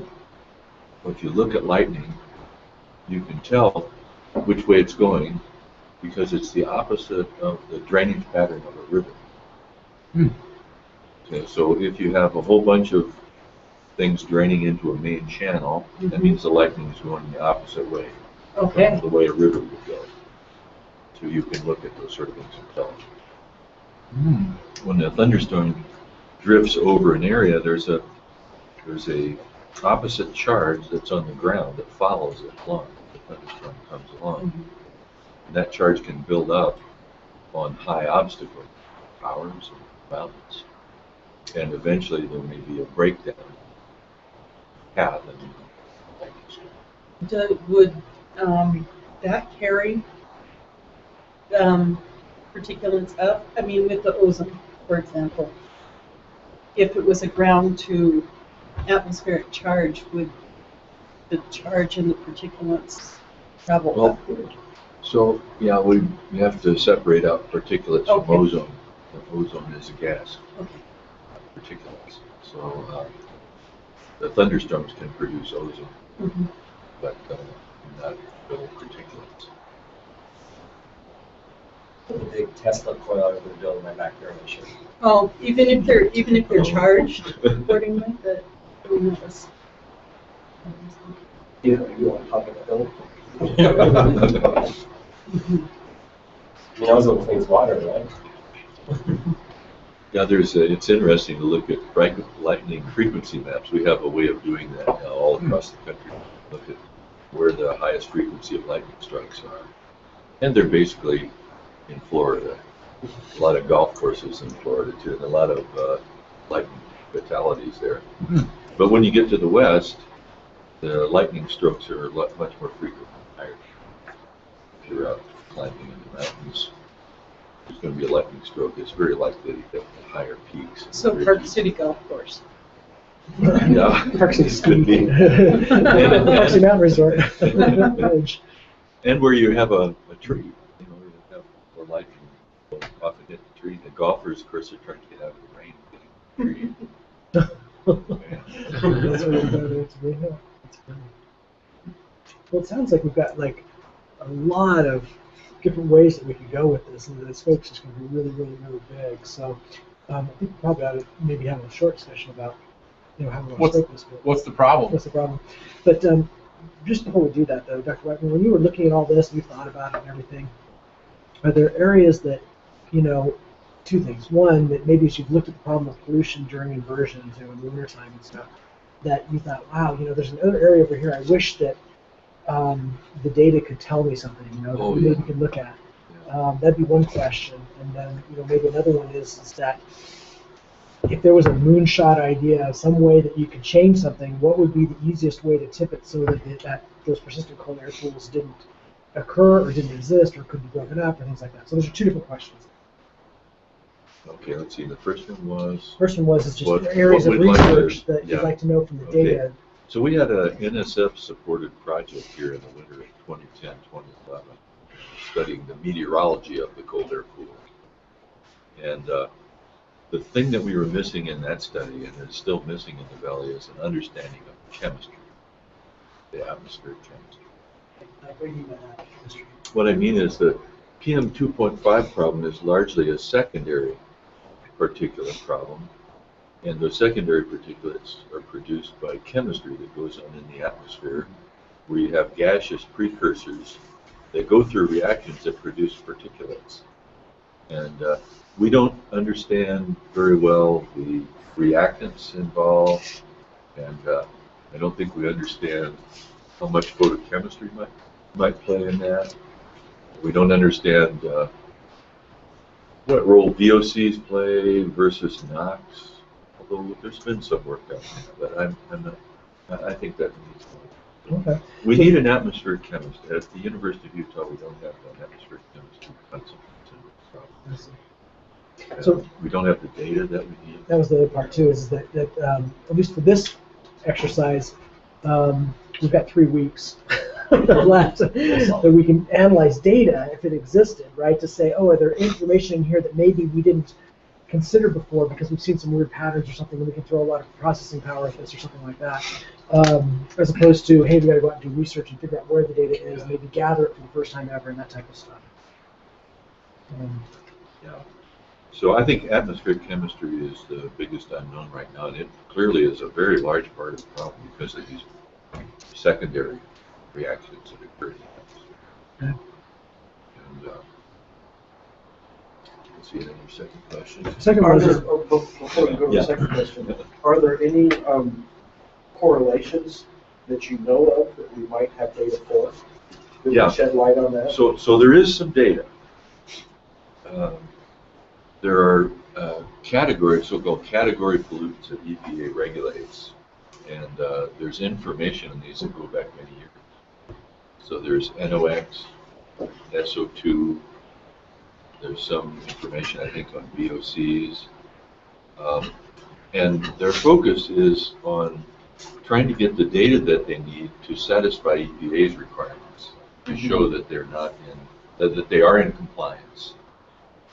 So sometimes there'll be 24-hour averages, other times there'll be 8-hour averages or something like that. So that data goes back a long way. So we haven't really had a look at that data, but it is largely available through some EPA databases. So there's, of And course, these are the chemicals that create the secondary reactions? yeah, some of those are precursors to but the problem is there's a whole chain of reactions and they take place with different response times. So this is one thing we found about the PM 2.5. We compare it with carbon monoxide. Carbon monoxide produced by our automobiles, and it's a relatively unreactant gas. Pretty stable. Yeah, it's pretty stable. So we've looked at that, and we've compared the weekdays versus the weekends in terms of the concentration of CO in the valley. What we find is that the higher concentrations of CO occur during the weekdays. People are driving, people don't work. And there's a much lower concentration, or somewhat lower concentration of CO on the weekends. We all need to work. Yeah. So we do the same thing for PM 2.5, and we find that there's no significant difference between weekends and the weekdays. And this is giving us the idea that the reactions, chemical reactions that are producing the secondary PM 2.5, have a long time scale. So that these reactions, once we have the cold pool in here, we have a kind of a stagnant atmosphere, that these reactions are taking place over a much longer period of time. So we're not seeing that difference in the weeks and the days. That's right. It's almost as it's like a repository for the primary PM2.5s to then conduct those reactions with the gaseous precursors and all that other stuff that will continue for a period of time until it uses up that repository or until it's all swept away. And the problem is that you don't use up the repository because you're you keep adding to continuously it. emitting pollutants into it. It's So just a steady state. Are those pollutants, is the level going up over time or going down over time, or is it stable? The PM 2.5 level goes up over multiple days. So we get one of these episodes that comes in. It might be a 3-day episode. It might be a 14-day episode. What we find is that the PM 2.5 levels go up day after day, so long as we have that in stable atmosphere in the valley. So the 4th or 5th day is when they start really seeing a lot of people admitted to the emergency room for breathing problems. It isn't necessarily the 1st day or the 2nd day, but the 3rd or 4th or 5th day. So, yeah. The other thing that we found through Jeff Silcox, who's in chemical engineering, he put up some PM 2.5 monitors up in the avenues, running uphill in the avenues. And he was able to show that the PM 2.5 concentrations basically decrease with elevation. And I think that's telling us that the sources of the precursors and the primary PM 2.5 are primarily on the ballot floor. So, and the problem, yeah. But because there is no exchange of the PM 2.5s, they're not settling because they're so small. That's right. Question. You said earlier that one of the measurable components was ammonium nitrate. Yeah. Wouldn't that be generated by the decomposition of plant matter? And It could. So this is something that's not well known. Is how come we have ammonium nitrate? What are the sources of ammonium right, what landfills? or ammonia? What are the sources of ammonia? So, you know, what we know about the sources of ammonia is it comes from feedlots, it comes from animals. We produce it ourselves as animals. It comes to some extent out of the tailpipes of cars, and it comes from some decomposition, some bacterial processes. But nobody really knows what the, where this ammonia is coming from. So that's another chemical issue, is what are the things that emit. The four things I can think of just right off the bat would be, and I'm sure there's more, and it would be interesting to find out, but if there's sensors at each of these, would be feedlots, like you said, just general decomposition, compost factories, sewage treatment. Yeah, edge of the lake probably. Yeah, sewage treatment, edge of lake, landfills. How about fertilizer? There's a source of ammonia. And there's a funny thing about ammonium nitrate that I think is just being realized. So if you look at how much PM 2.5 an individual actually gets during the course of a day, they're part of the time at home and part of the time at work, driving to and from work. So that concentration that they're exposed to varies over the course of the day. Well, there have been some measurements made up in Logan comparing the levels of PM 2.5 inside houses with the levels of PM 2.5 outside houses. What they find is that the levels of ammonia, of PM 2.5. So the levels of PM 2.5 are lower in houses. And the funny thing about ammonium nitrate is that it can be in the gaseous phase, or it can be in the liquid phase or the solid phase. But when we have PM 2.5 particulates that we measure in the Salt Lake Valley in the wintertime. They're collected on filters. But if the air is drawn into a house and collected, let's say, on the filter of your furnace, then it will volatilize. It won't be there because it, under warmer temperature conditions, it volatilizes. So the level of PM 2.5 is lower in houses, partly because the main constituent of PM 2.5 volatilizes and goes away when it's warm in your house. Huh. So where does the cold air come from? So you end up with a persistent cold air pool, but it's got to have a source. It does. And so did I read that it pours off of the higher, colder elevations? Okay, well, that's a good question, and it's different than you think. Okay. So we normally think of temperature inversions forming because we have colder air at the ground than we have aloft, and we lose radiation at night, and that cools the air near the ground. So most nights are getting temperature.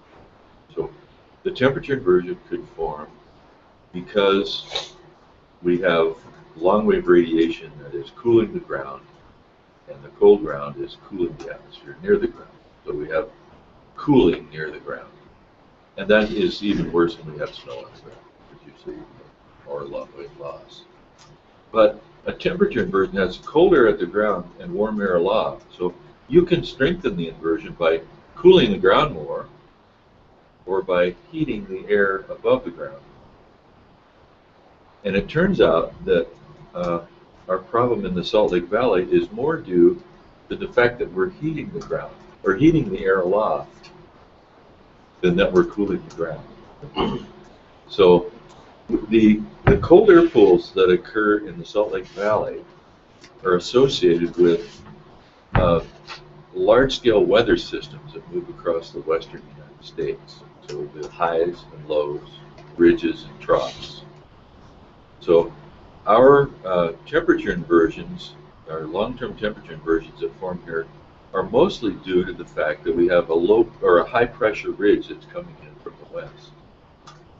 And at levels just above mountaintops, when a ridge comes in, the temperatures are warmer in the ridge than they are in a trough that comes through, which has cold air just above mountaintop level. So when we have these high pressures that come in from the west, and they usually go from west to east in the country, we get warming that occurs at the ridgetop level as the high pressure moves in.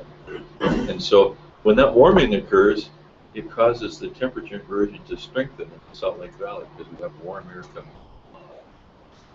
in. And so the relationship between PM 2.5 and pressure is such that when the pressure is high, PM 2.5 is high. That's because these high pressure ridges are moving in from the west and heating the air above the valley. But they lag just a little bit behind it. They start to rise as soon as they. As soon as the ridge goes by, then the temperatures at ridgetop level drop, and they may drop enough that we can get rid of the temperature inversion. That's the forecaster's problem. We have a high now, but there's going to be a trough come by tomorrow. Is going to have enough cold temperature in it that it's going to get rid of the temperature. Is that the synoptic scale? Yeah, so we call that synoptic scale meteorology. It's a large-scale pressure system. And so it comes in at the ridge level from the west towards the east. It's hot. It's warmer. It's warmer. And then because it's up at that upper level, it stays up at that level. Yeah. And it causes the temperature inversion to strengthen. Yeah. And so why does that not have the same effect when you're not in a trough? Because the high would still be at a higher altitude, right? Like in Kansas or somewhere. Well, when the ridge goes through from west to east, it's followed usually by a trough. And the trough has colder temperatures aloft. Now, when you bring in cold air above warmer air, cold air wants to come down into the valley and place the. Because it's heavier. Yeah, because it's heavier. Okay. So, but you have really cold air on the floor of the valley. Is this air that's coming in cold enough that it can replace the air that's at the floor of the valley? That's kind of rarely is. Yeah, it sometimes is, but sometimes not. But along with the cold air that comes in at mountaintop level with the troughs are stronger winds. So the stronger winds can sometimes scour out temperature version. So it's a kind of a combination of those things. But you asked the question about how does the air cool near the ground? Yeah. And that is one other aspect of the problem, that it can cool due to radiated loss at night. But the other thing that can happen is there can be a frontal system that comes through a cold front. And the cold front comes through the valley, may come through the northwest end of the valley, and it'll leave cold air in the valley.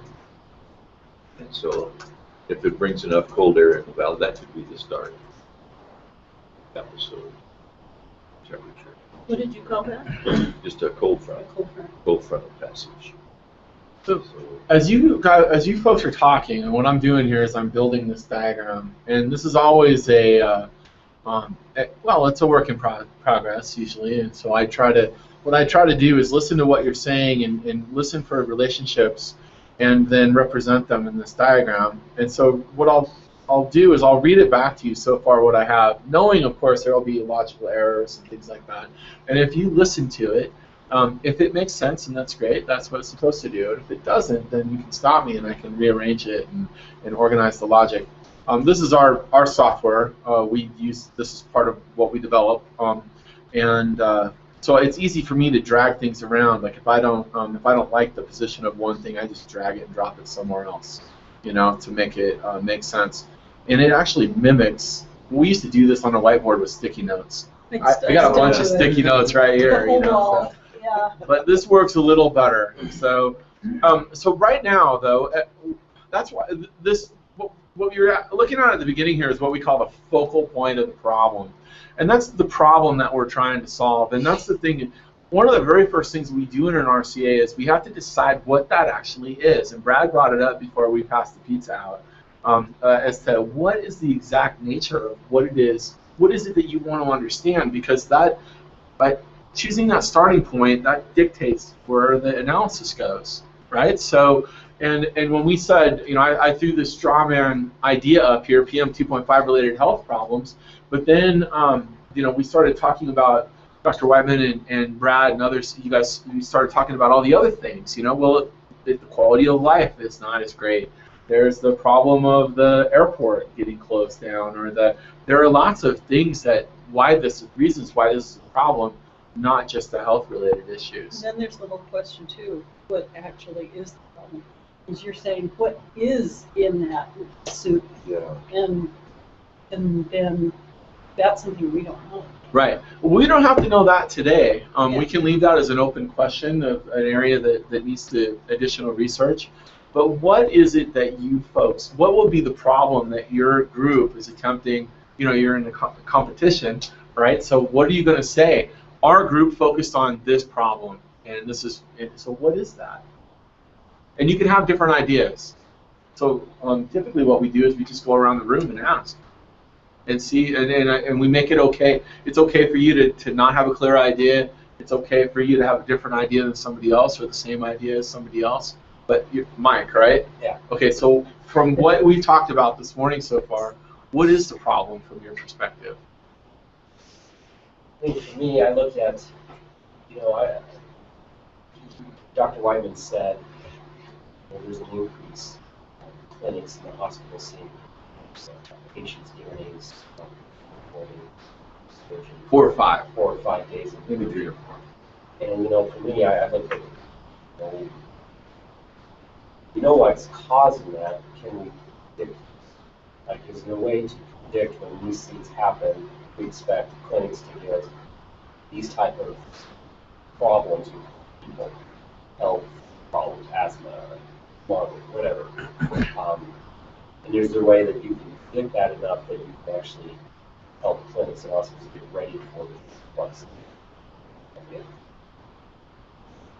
It may be that there are more admissions to emergency room for these lung problems on the 3rd or 4th day, because it takes a while for them to recognize that they've got a problem here. Let's emergency.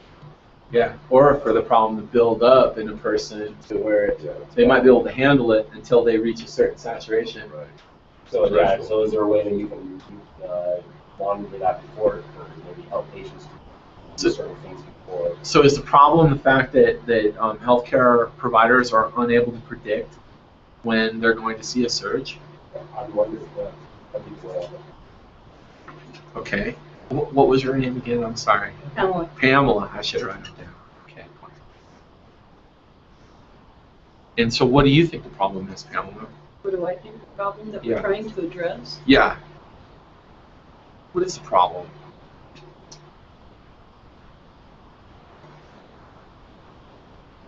I don't know. This isn't exactly my team. I'm just kind of here to. Oh no. So, but you're supposed to join our team. Though. You're I having was a supposed to, huh? you're a productive member of the group, and based on what you know and what you're hearing, what's an issue? Well, it seemed like for me the issue would be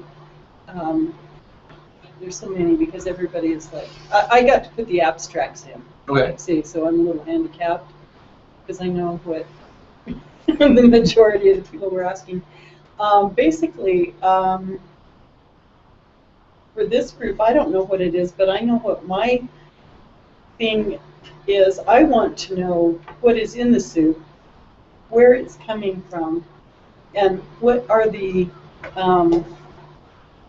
secondary, yeah. Why do you want to know that?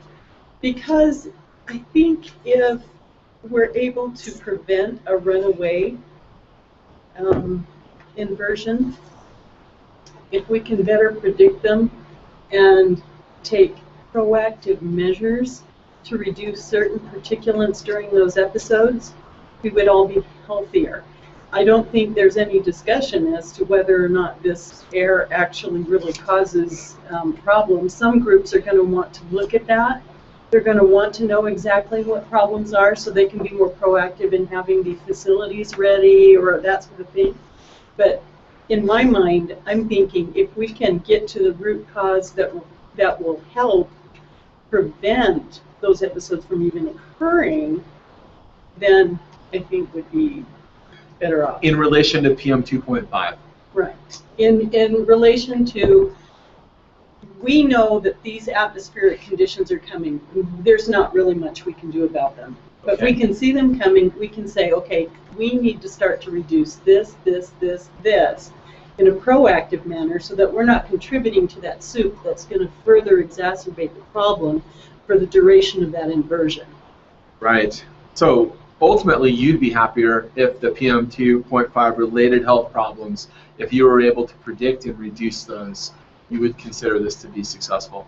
Proactive, if I could figure out some ways to, Yep. recommendations for further studies, yeah, that Okay. say, I mean, how can we prevent it from becoming a runaway inversion event? So we have a question for someone that's on here. Yeah, sure thing. And so, Marissa, you'll probably hear this in about a minute, but anyway, because of a delay. But Marissa asked this question, Dr. Whiteman, I think she's asking of you. And then, Marissa, we'd like you to think also about what you think the problem is, and you can help us here as well. Okay, so the question is, I see that ammonium nitrate, the principal secondary PM 2.5 component, is produced from the reactions of NO, SO2, and NH4. Is there data on the emission of these gases and or the rate of this reaction that would be available for us to look at in addition to the data sets we have already? That's a good question. Yeah, so there is information that it turns out that SO2 is a category pollutant for the EPA, and so we have information on that. Mm-hmm. It's come way down over time. I think there have been restrictions placed on emissions of that. NOx, there are estimates of what the emission rates of NOx would be that are available from the Division of Air Quality.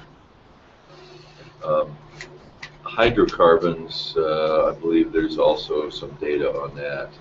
The difficulty is really, I think, with determining where the sources of those things are. They're probably widely dispersed. And determining what the reaction rates are in the atmosphere. And there has been, work done on atmospheric chemistry where you can look up reaction rates and things like that. And actually, I think that there's a model that's being run by the Division of Air Quality that includes some of these reactions. So some of that information is available. You said Division of Air Quality has that? Yes. So Justin, your turn. What do you think the problem is? Wow. Really listening to these guys, like I think what started out first was just like health.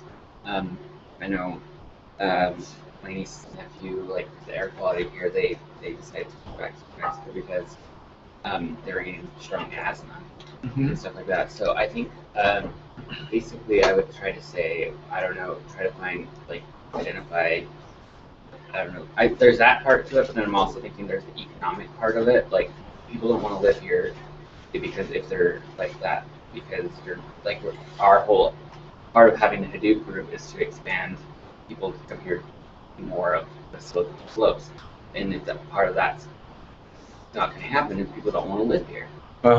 People don't want to breathe this air, and so I think it would probably just be like to figure out what the air quality or the inversion or whatever is actually, who it's really affecting. Is there everything just coming from the air, or is there other causes? And so I pinpoint what the inversion, who is it really affecting, and basically a timeline. Like, we didn't have such a big, huge population. Was there be still these things? I'm sure there would still be this, like, inversion too. Well, the inversions are going to be there regardless of the people, right? Yeah. So, so it sounds like, though, our PM 2.5, what's the magnitude of their contribution to healthcare issues? Like you say, your family members moved because of asthma-related issues, but did those have anything to do with PM 2.5? Yeah. You don't really know. Yeah. It could have been something else too, for that matter. It's better now that they're in New Mexico. Yeah, it is. Like, well, I just know other people who, like, we live right downtown, so maybe that's probably part of it. So, like, it's just mostly in the winter. Yeah. Well, I think then, I think that the PM 2.5 related healthcare problems as a focal point will still get at what you're talking about. I think if we started with that and understand how what is causing it, what are the evidence for those causes, what's the impact of that, and the contribution of that, then I think we got that pretty well. I think if we started with this, that we would get at all of those causes. What about you, Brad? Let's jump over to Greg. Oh, okay, Greg. Okay, what do you think, Greg? You're gonna save yours till the end? I don't want to. I want everyone to get their tables on. Okay. What do you think, Greg? I don't know, it's kind of interesting. This whole process is kind of interesting. Yeah. I kind of signed up for this to learn, process and how things work and everything from my professional point of view. But it seems like the problem of inversion, which is what our group, most of us here, kind of focused on for this competition. The reason we want to focus on it is health and economics. Health and economics. So are those intimately related, like economic problems because of health problems? Well, or are there possibly. other economic issues that you're talking Possibly, about? but if I could go just a little bit deeper, so those are the effects, but there's like 3 or 4 different categories that we can attack. Okay. The 2.5 is a really good focal point. I agree with that, but you can predict it, you can try to prevent it, you can try to correct it, or you can come up with some way to try to mitigate those issues. And so I think I agree with the PM 2.5 focus, but I'm not sure which of these 4 categories I think that, and I'm a little bit tainted because I want our presentation to be good at the end too. Yeah, of course. And so it would be nice to pick something that we might be able to make a difference in. Yeah. And so I'm having a hard time figuring out which of these areas we might be able to have an effect. Okay, well, so those types of things that you said are ways of controlling causes. So you said predict, prevent, mitigate, and what was Correct. And correct. Okay, so correct somehow change. When you talk about that, you're applying those actions to causes of PM 2.5. And so by either predicting it, which allows you to react to it, prevent it, or correct it, which are kind of the same, you know, in one way or another, and then mitigate, all of those are things that you're doing to causes of PM 2.5. And so if you start with PM 2.5 related health problems, even though you would you would be looking at other things as well. Economic factors is the other thing that you said. Health and economic factors. That I think that you're going to find that the outcome of this, you're going to be able to do what you're looking to do. I guess the question I have is related to health problems. When I see that, I go, oh, 2.5 related to health problems. Are we going to try to research what 2.5 does to people? Well, you got a limited amount of time, right? You know? And so I'm wondering if really we want to focus more on what 2.5 is. Are we trying to predict how many people are going to show up in the ER? I mean, that wouldn't be my first choice of a big data weather competition.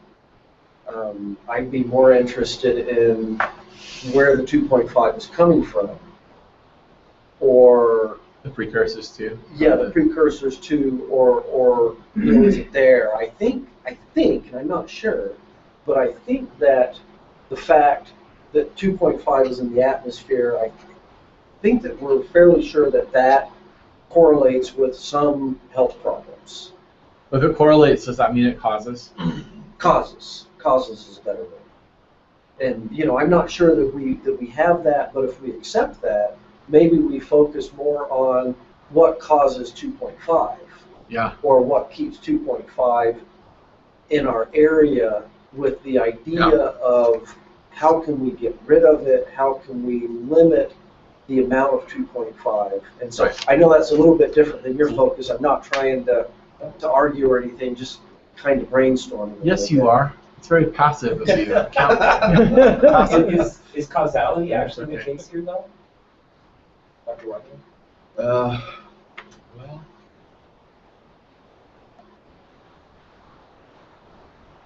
it's hard to say. I don't know really that much about the health issues, but PM 2.5 is easy to measure, and it has been related to these other health problems, so both circulatory problems and lung problems, and also premature births and a whole lot of other health effects. And the relationship has been between PM 2.5 and these other effects. It's not clear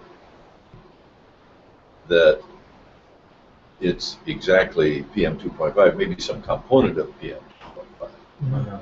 And we have to be kind of careful of the temporal scales here too. We get real excited about the PM 2.5 problem during these discrete events in the wintertime, and sometimes we hope that will produce some political response to these kinds of problems. But really, when you talk about these health problems, some of these have to do with months that you will lose in your lifespan over many years of breathing, not necessarily emergency room visits in the middle of the winter. And so I think the focus that we're having on PM 2.5 related health problems is, I mean, that's what's kind of driving what we're doing. But I don't think we really want to focus on the health problems themselves. So the focus tends to be on the inversion. But I needed to answer your question, your second question, Brad. The geography is not going to change.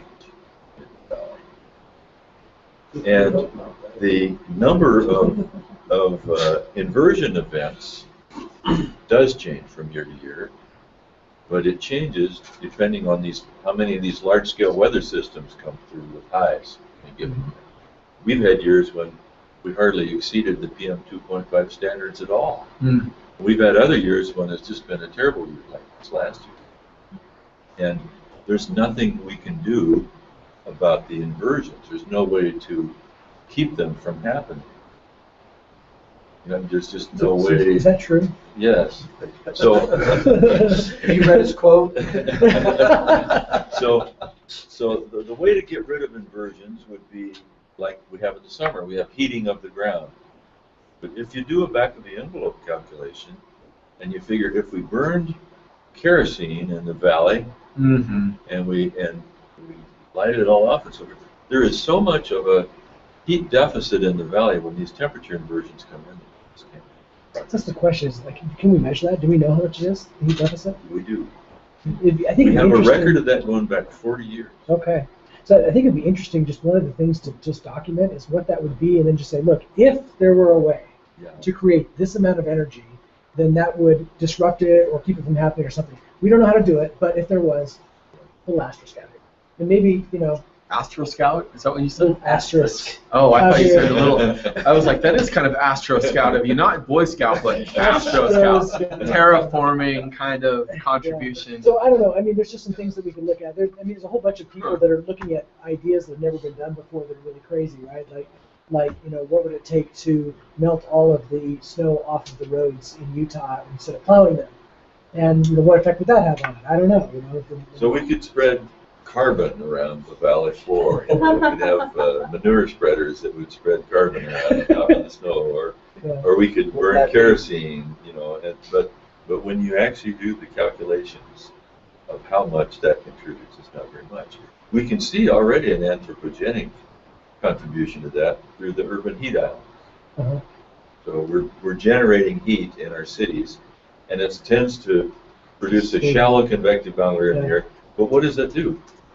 It kind of mixes the aerosols that come from the ground and so forth through that layer. It's not punching through. Yeah, it's not punching through. It's not getting rid of it. So I think the neighbors would look at it, just at a second point there. If we, it'll be fairly easy to document what the causes are. You know, what can we actually do about it? Who knows? You know, but I think that'd be good. Marissa, who's online here, said, I agree. This is to the problem. I agree with the statements thus far that we'd like to understand the root causes for health, quality of life, transportation, etc., related to the impacts of inversion. It seems like at this point the PM 2.5 measurement is a good indicator for these problems, although as Dr. Whiteman indicated, we don't really understand which elements of 2.5 are causing the effect we care about.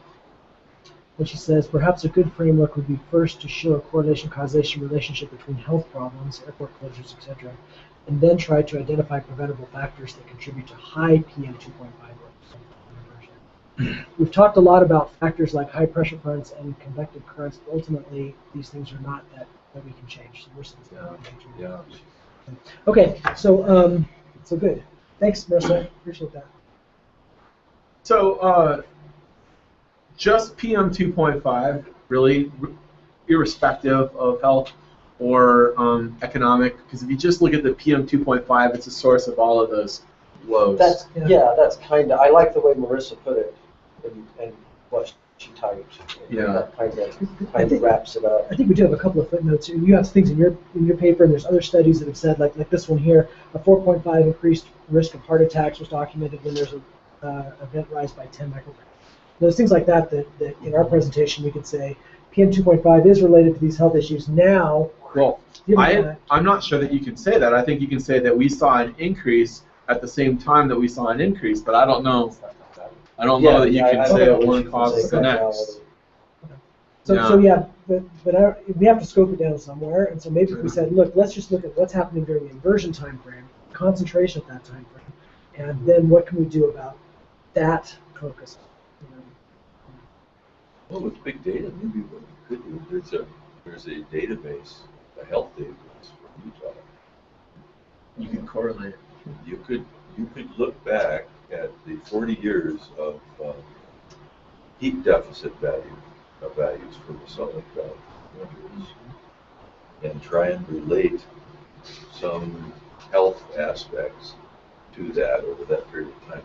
This is where they really have a rough time trying to pin a health effect problem on a particular thing.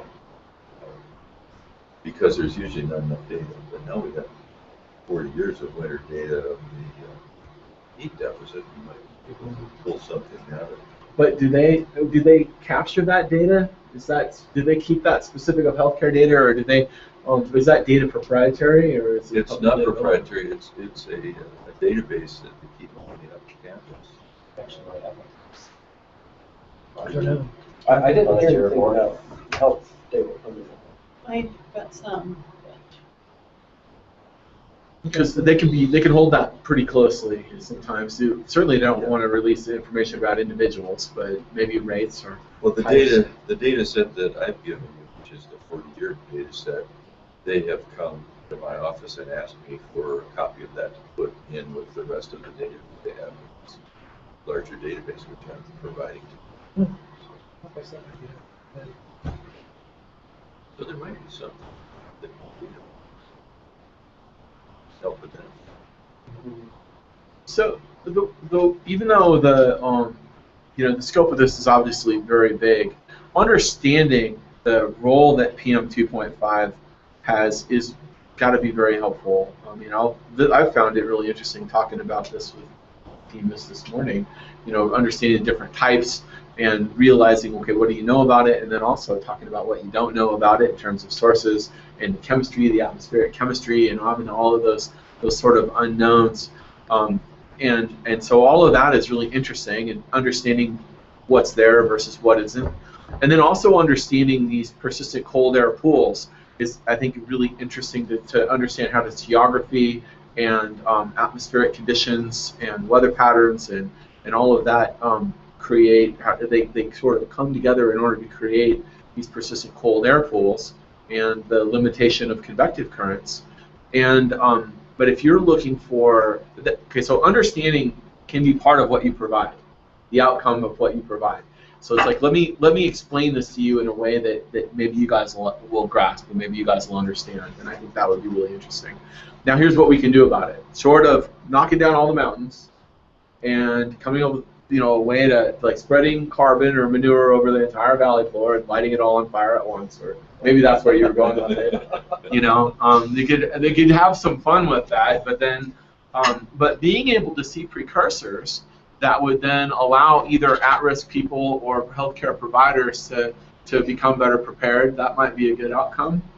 So this idea of, whoever said this was just maybe it was Mike, unable to predict health-related issues.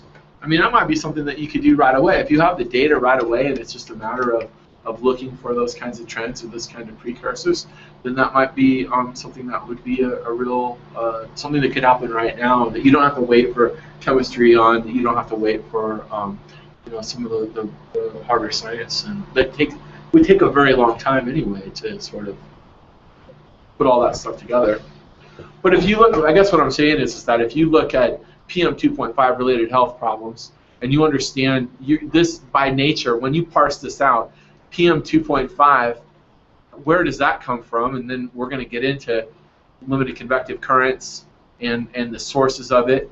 But then also the fact that you have related health problems, susceptible people, the duration of the event. Knowing that it's on day 3 you're going to start to see an uptick in those kind of problems. This would probably, by building this chart out, you would probably gain enough of an understanding for your project. That's my guess. Do you scope to the inversion type there too? Because I guess we say PM 2.5 really health problems during inversions. Do that, or because otherwise it's going to give us some other data. I'm always curious from an economic standpoint when this occurs. I mean, how does it affect businesses in the Sologic Valley? How many people cancel their ski trips? Well, it might be something to guide a survey as well, because that kind of data might not be readily available. But is survey data something that you would that would be useful? There's some in the data set. Yeah. Yeah, from some places. Well, let me read what is here right now, and you guys tell me if it makes any sense. And so these PM 2.5 related health problems during inversions are caused by limited convective currents, along with the presence of PM 2.5 in the Salt Lake Valley, along with people that are susceptible, and with Dr. Whiteman's caveat there, look, there are short-term and also long-term. It's not just the short-term acute related illnesses, but the more long-term persistent things, the cumulative That's impact, scary. right? Right. I'm thinking of moving. As well as the duration of that inversion event, because of, I put the duration down there because that doesn't mean that may or may not fit, but the duration of the event, like a one-day event is different than a 3-day event, particularly with the acute related healthcare issues. These are going to stop out pretty quickly. I mean, there are many and multiple causes there, but as far as this goes, I don't know about, this would be interesting in and of itself, what makes a person susceptible. And there, you can imagine the various pathways that would go down. The duration of the event, that's probably going to, we're not going to be able to, we might be able to understand that, but I don't know how much value that's going to provide, right? Unless, is there a way to predict the duration of the event? So this is a question that's come up in a number of comments, including Brad's. It has to do with prediction. You mentioned it, Mike. So in atmospheric science, we have weather predictions that we make every day, and those basically come from running large-scale numerical models on heavy-duty computers. It turns out that the models that we're using do such a poor job of handling these types of inversions. That's one of the reasons why we ran this program in 2010-11, and we're able to get the funding for that, is that the models do such a poor job of predicting these. So what we're really predicting is these ridges, or large-scale pressure systems that move from west to east across the country. And there are times when the forecasts really go wrong, and they predict them to move faster than they come or slower than they come. But once they're here, then they stay here for some time. But the beginning of the event is sometimes hard to predict, but it's easier to predict than the ending of the event. The ending of the event is just awful to predict. The numerical models that we're using don't have highly resolved terrain. So they have a grid element that's bigger than the Salt Lake Valley.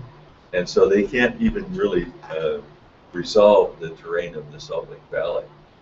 And because they can't resolve the terrain very well of valleys, then they nearly always get the temperature at the ground correctly. And so then when they calculate the strength of the inversion, it will not be correct. As they predict a low pressure to come through and break the inversion, sometimes the lows have enough cold air with them and enough strength of the winds that they will break the inversion. But many times these lows will come through and they're unable to break the inversion. And the forecasters have a really hard time with that. So they'll predict, for example, that tomorrow's temperature will be 40 degrees because the inversion will be gone because it's going to break up tonight. Oh. Okay, well then the inversion isn't gone. And the next day, instead of having 40 degrees, they have 15 degrees. And so the worst problem that they have in predicting temperatures, the max and min temperatures, are usually associated with these cold air pools where they're unable to predict whether they're really going to be gone. When's it going to break? So here'd be an interesting question, right? If we have, I don't know if we have access to that prediction data, right? What they thought was going to happen over the Salt Lake Valley over that time, and what they based that on, and then compare that against what we actually knew, and just see if there's patterns there that, yeah, maybe the formulas they're using for the predictions won't tell the story, but the predictions themselves, we can say, oh, based on what you're saying, this might be, I don't know, it might be. I think there's probably information available about their predictions. We also have, in atmospheric science over the last 10 or 15 years, we've developed models that are kind of reference models. These are numerical models that predict the state of the atmosphere in the future. And we have gone back into the past 20 years and we've run the models, assimilating data as we go. So all the radiosondes, the other data, and then we do the predictions. And so we have the results of those. It's a huge amount of data. It's gridded data. But what we find is that unless there's a radiosonde nearby, like we have in Salt Lake Valley, Radiosonde to a weather balloon, right? it's a weather balloon that sends back data as it goes up, that those models just do not do very well. Even with the assimilation of the data, they're unable to resolve the terrain well enough. And the worst problem really has to do with stable atmospheres. Models don't do this well in stable atmospheres. It's effective atmosphere. It's hard to predict the event that's going to come by and make the change. Yeah. So we had this event. This last winter from January 14th through 28th, and we had a bad air pollution event that lasted for 14 days. But there were a couple of times in the middle of this event where the pollution partly went away. And it was due to the fact that we had a high pressure ridge that was stationary, but there were little short wave troughs that would move around the high pressure ridge and come down to Salt Lake City. And those would disturb what was going on in the Salt Lake Valley and get rid of some of the pollution. But the inversion was still there. So, and the forecasters just have a heck of a time. They don't know whether the trough that comes around the ridge is going to be deep enough, it's going to be cold enough to get rid of the temperature. Question. You were saying something, the terrain, we just don't have good terrain maps? No, we have good terrain maps. What I was trying to say was that the solution to the air pollution problem really is probably not going to involve either changes in the geography or changes in the meteorology. We can't really change those two things. The one thing we can change is how much pollution we put into these temperatures. Yes. That is the solution. Yeah. So right here, the primary. But I guess the idea is if you can better predict how long that inversion is going to be around, if you can say, oh, we're going to have an inversion, but it's only going to last 3 days, then you'd be like, okay, business as usual, in 3 days it's going to be pointed out.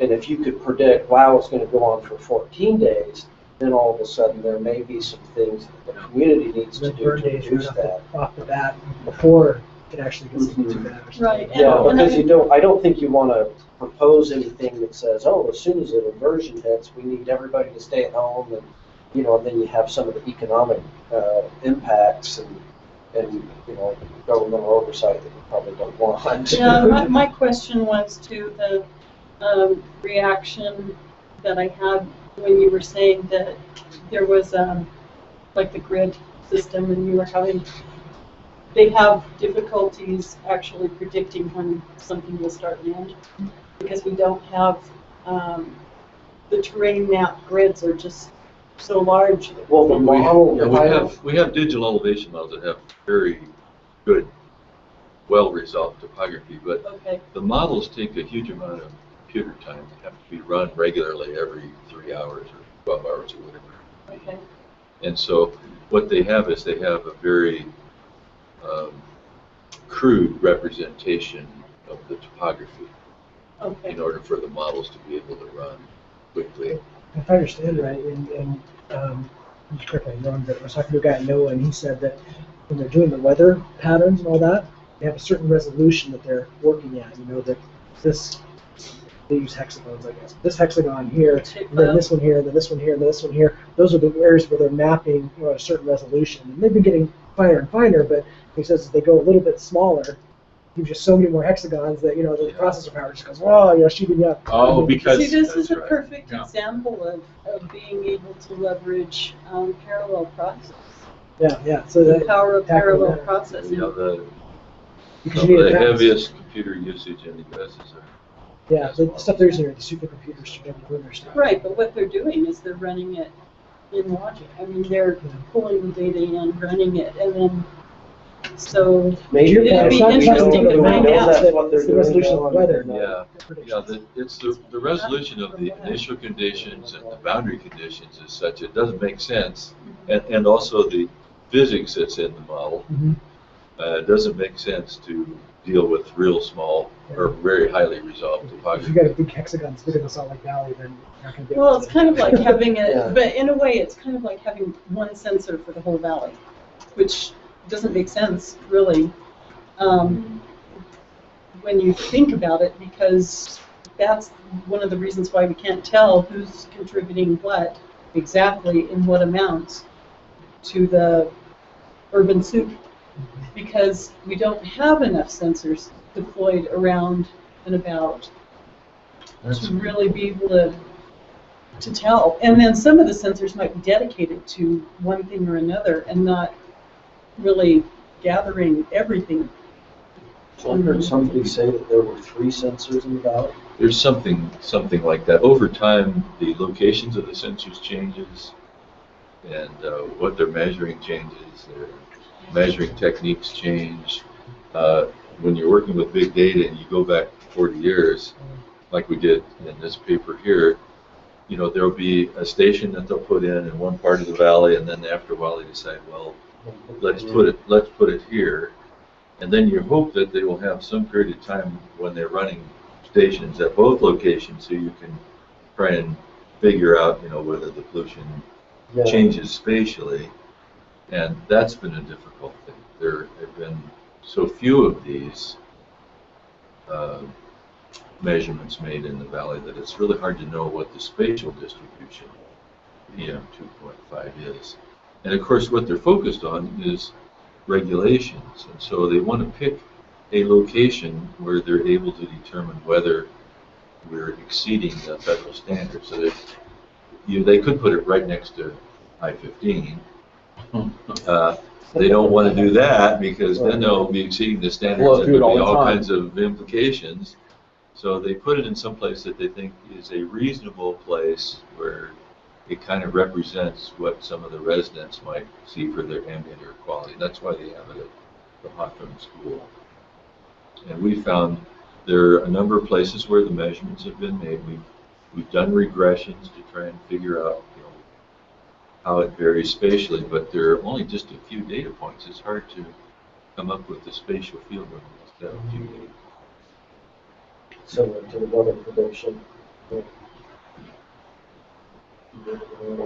So there's always, inside of these events, and you kind of, Greg, you sort of prompted me to remember this, there's the response to an event that occurs, and then we usually look at how did we respond to the event, could we respond better in the future in case of such an event. And when we're talking about predictive, being more predictive, or being able to predict when these events are going to occur, or being able to forecast how long they're going to last, and being able to get ahead of burn bans or ahead of healthcare reactions, all that's on how do we react to the event, that side of the house. Then on the other side of the house is what Dr. Whiteman's talking about. What are the sources of the PM 2.5? And PM 2.5, the way that I understand it, all secondary PM 2.5, which may very well be the larger health-related concern, all secondary PM 2.5 is the result of primary PM 2.5. No. Okay, so. No, those are separate. Primary is one thing, the secondaries come from precursors. Okay, so they don't, it's not One of those reactions. major precursors is ammonia. Did I get that right, or am I? Yes, that's the. Or is that just a theory at that point? Yeah. So. But so these are things that would form in the atmosphere, not necessarily Through reactions. Yeah.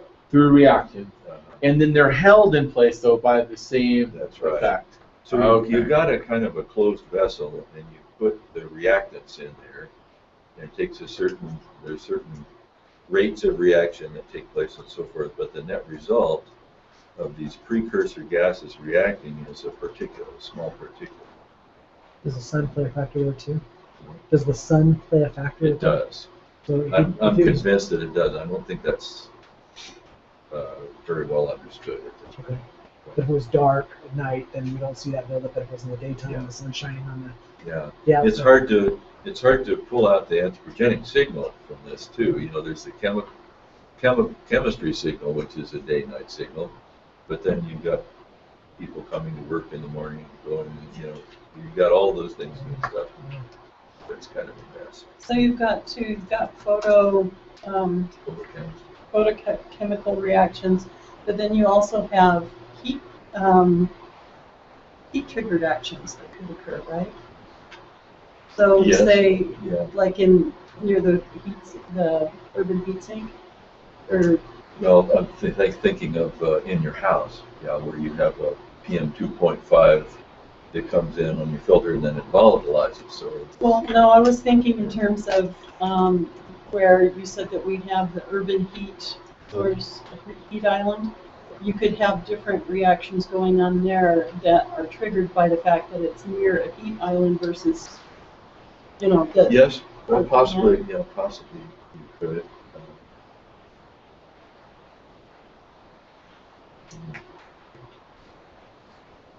Would urban lighting be similar to? No, I don't think so. Okay. And it's not clear how much photochemistry plays in the process. That's true. It's an unknown. That's an interesting thought, though. And if you had more sensors, you might be able to do that study. Yeah, we were looking for measurements in the valley of incoming solar radiation and trying to relate it to the concentrations that we see, but we couldn't find a long enough database.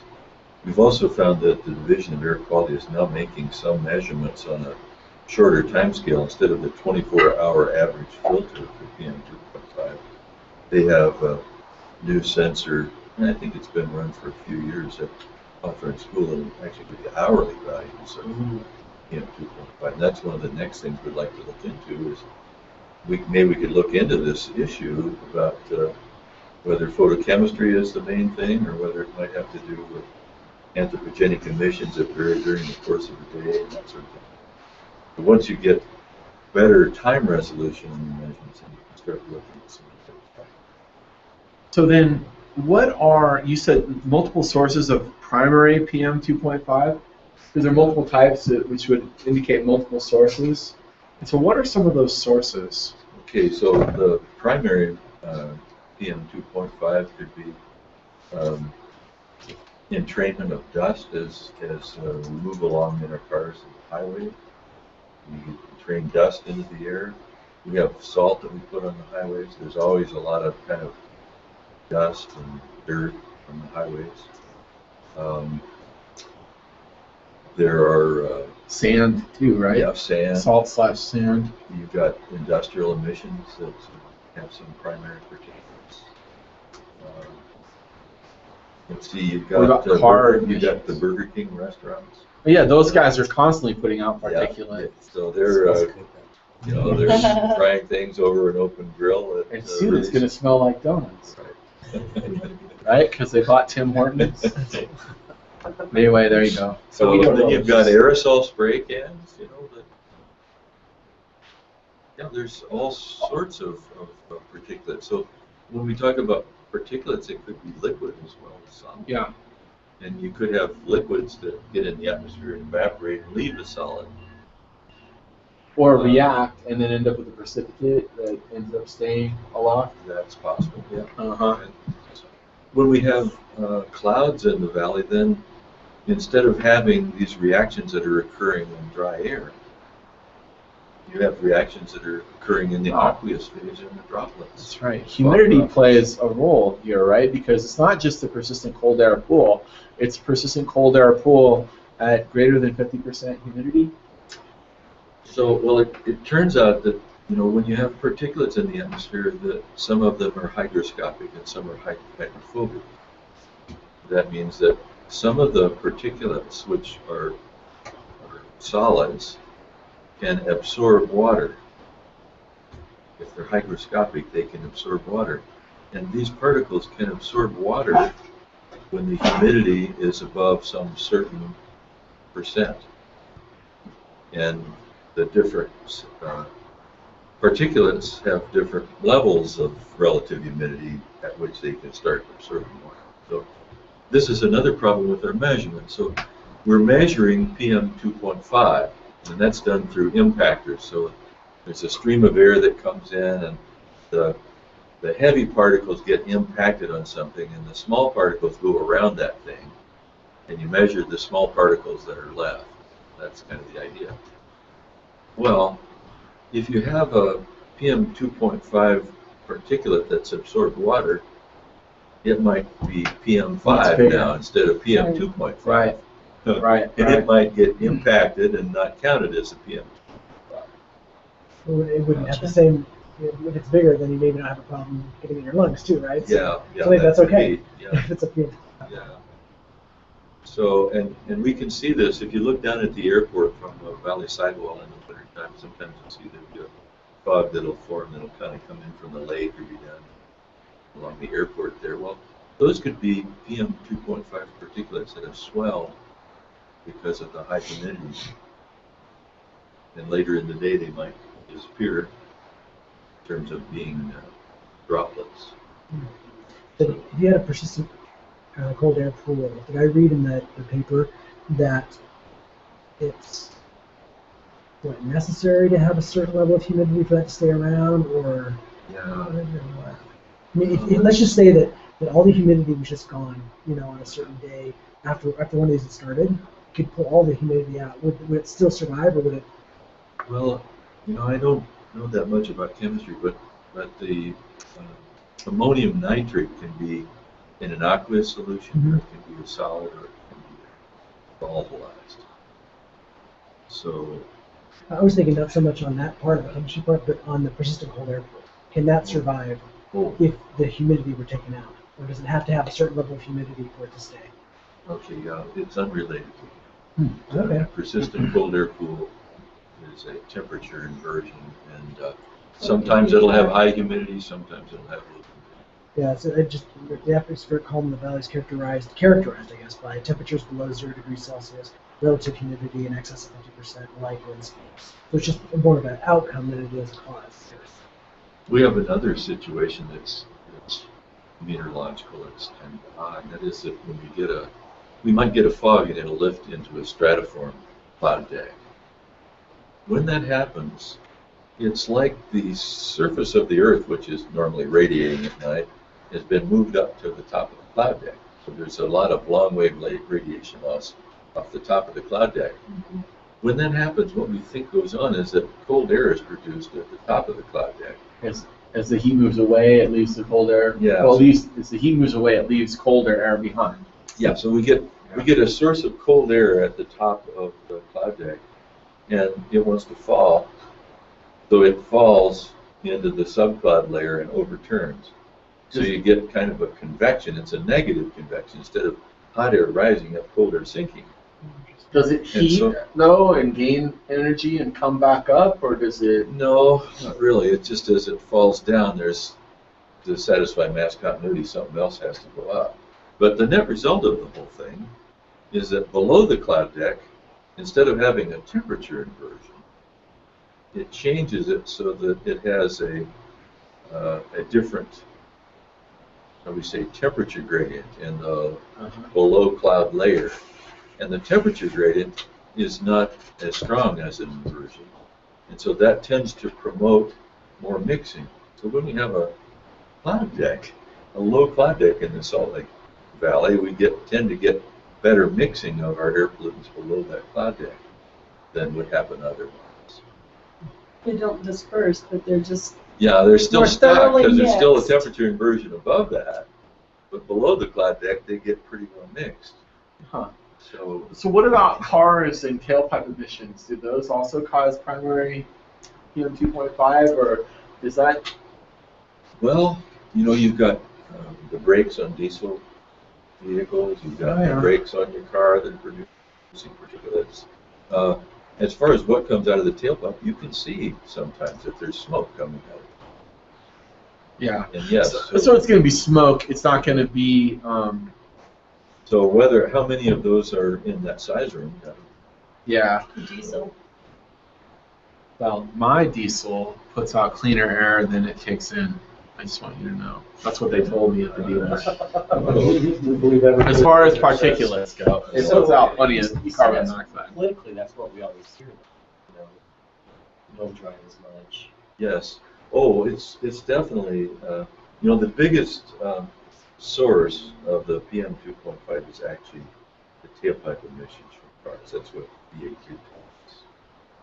And, but it's not necessarily primary particulates, it's mostly secondary particulates. So when you're burning... Would that be a gaseous precursor? Yeah, gaseous precursors are coming out of your tailpipe. So any kind of high temperature combustion, such as you have in your cylinders there, produces NOx. So there's NOx that comes out. VOCs, the volatile organic compounds, that's like gasoline, kerosene fumes, and things like that. So we're putting that into our tank, and there's always some escape. You smell the gasoline that's coming out there.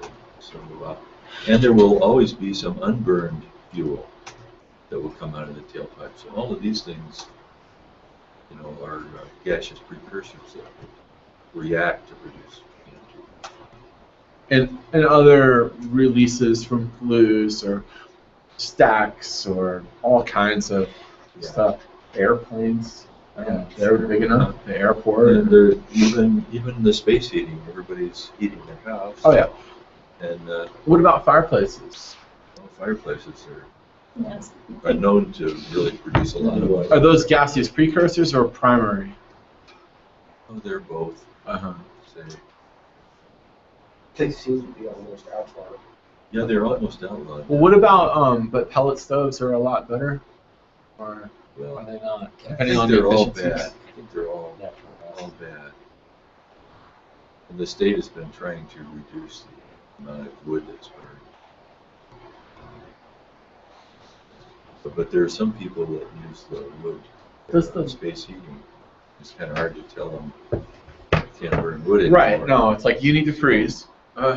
What about the lake? Does that? Because I don't know anything about the Great Salt Lake, but is it as nasty as it looks? And it's like puts out all kinds of. Does it put out anything, or is it just I'm not sure that much is. Uh-huh.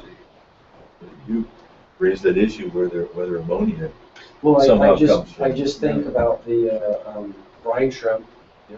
and they die, and you get the smell in the summer, and that's awfully nasty. That's got to be producing ammonia. And down in Utah Valley, you've got the Utah Lake, you've got all of the vegetation around it that dies, and I assume that's decomposing during the winter. I don't think that would be figured. I don't think that much is really known about what kind of pollutants come from lake environment.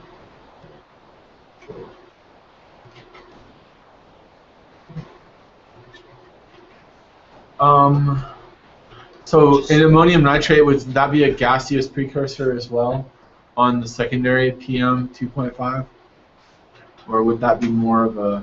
Well, ammonium nitrate is a component of PM. I see. It's not a gas, though. It's a solid. No, it can be a solid or it can be in solution. Aqueous.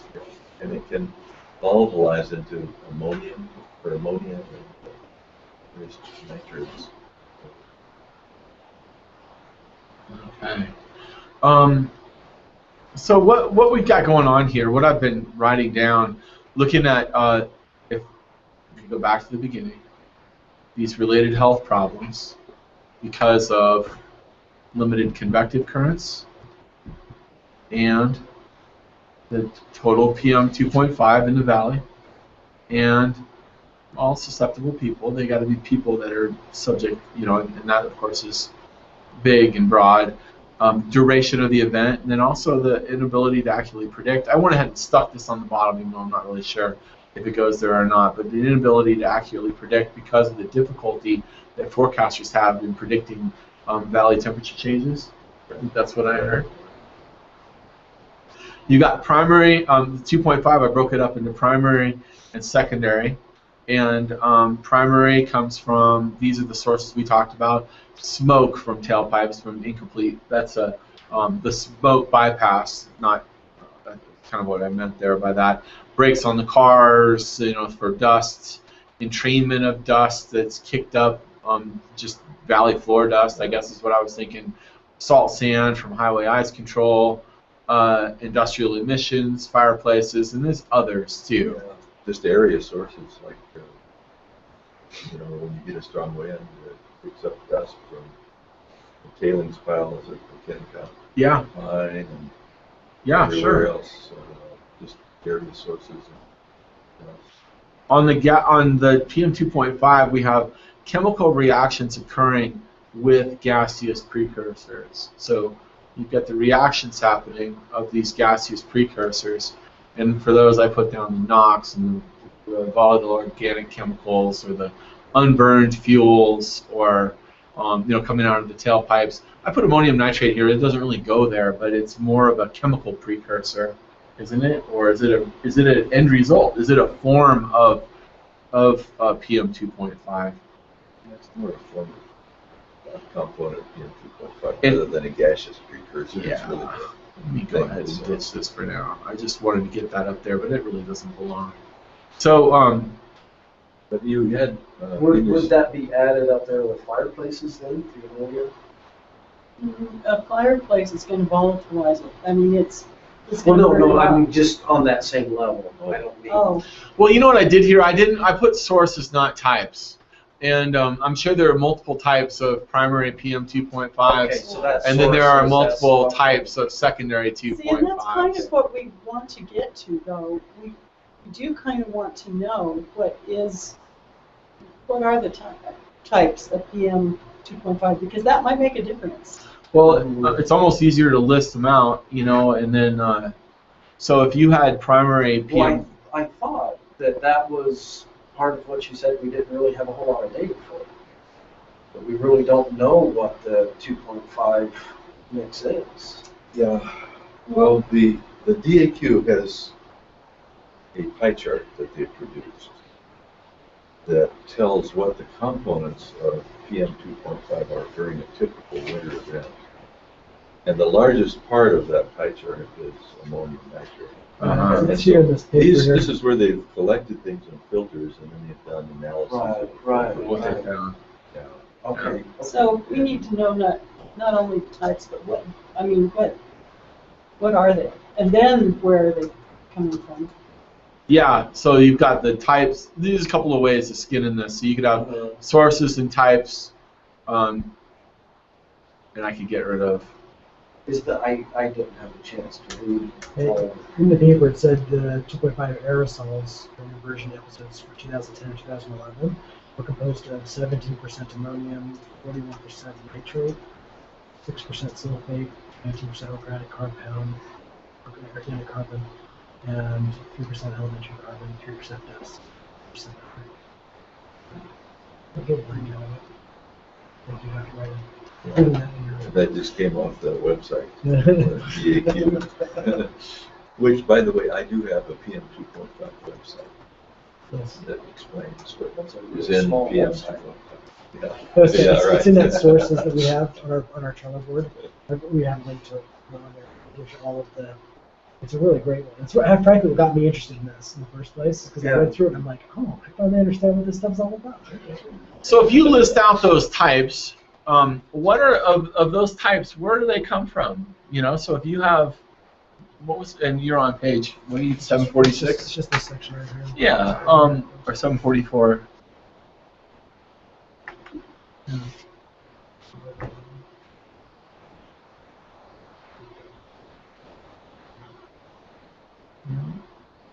But I think your point is we know maybe someone's made a measurement of them, but we don't know where they come from. Yeah, we don't know what reactants have ended up producing those products. When you look at that ammonium there, nobody knows it's ammonium. How come you have so much ammonium? Basically. Yeah. Nitrate too. It's a. Nitrate 30%.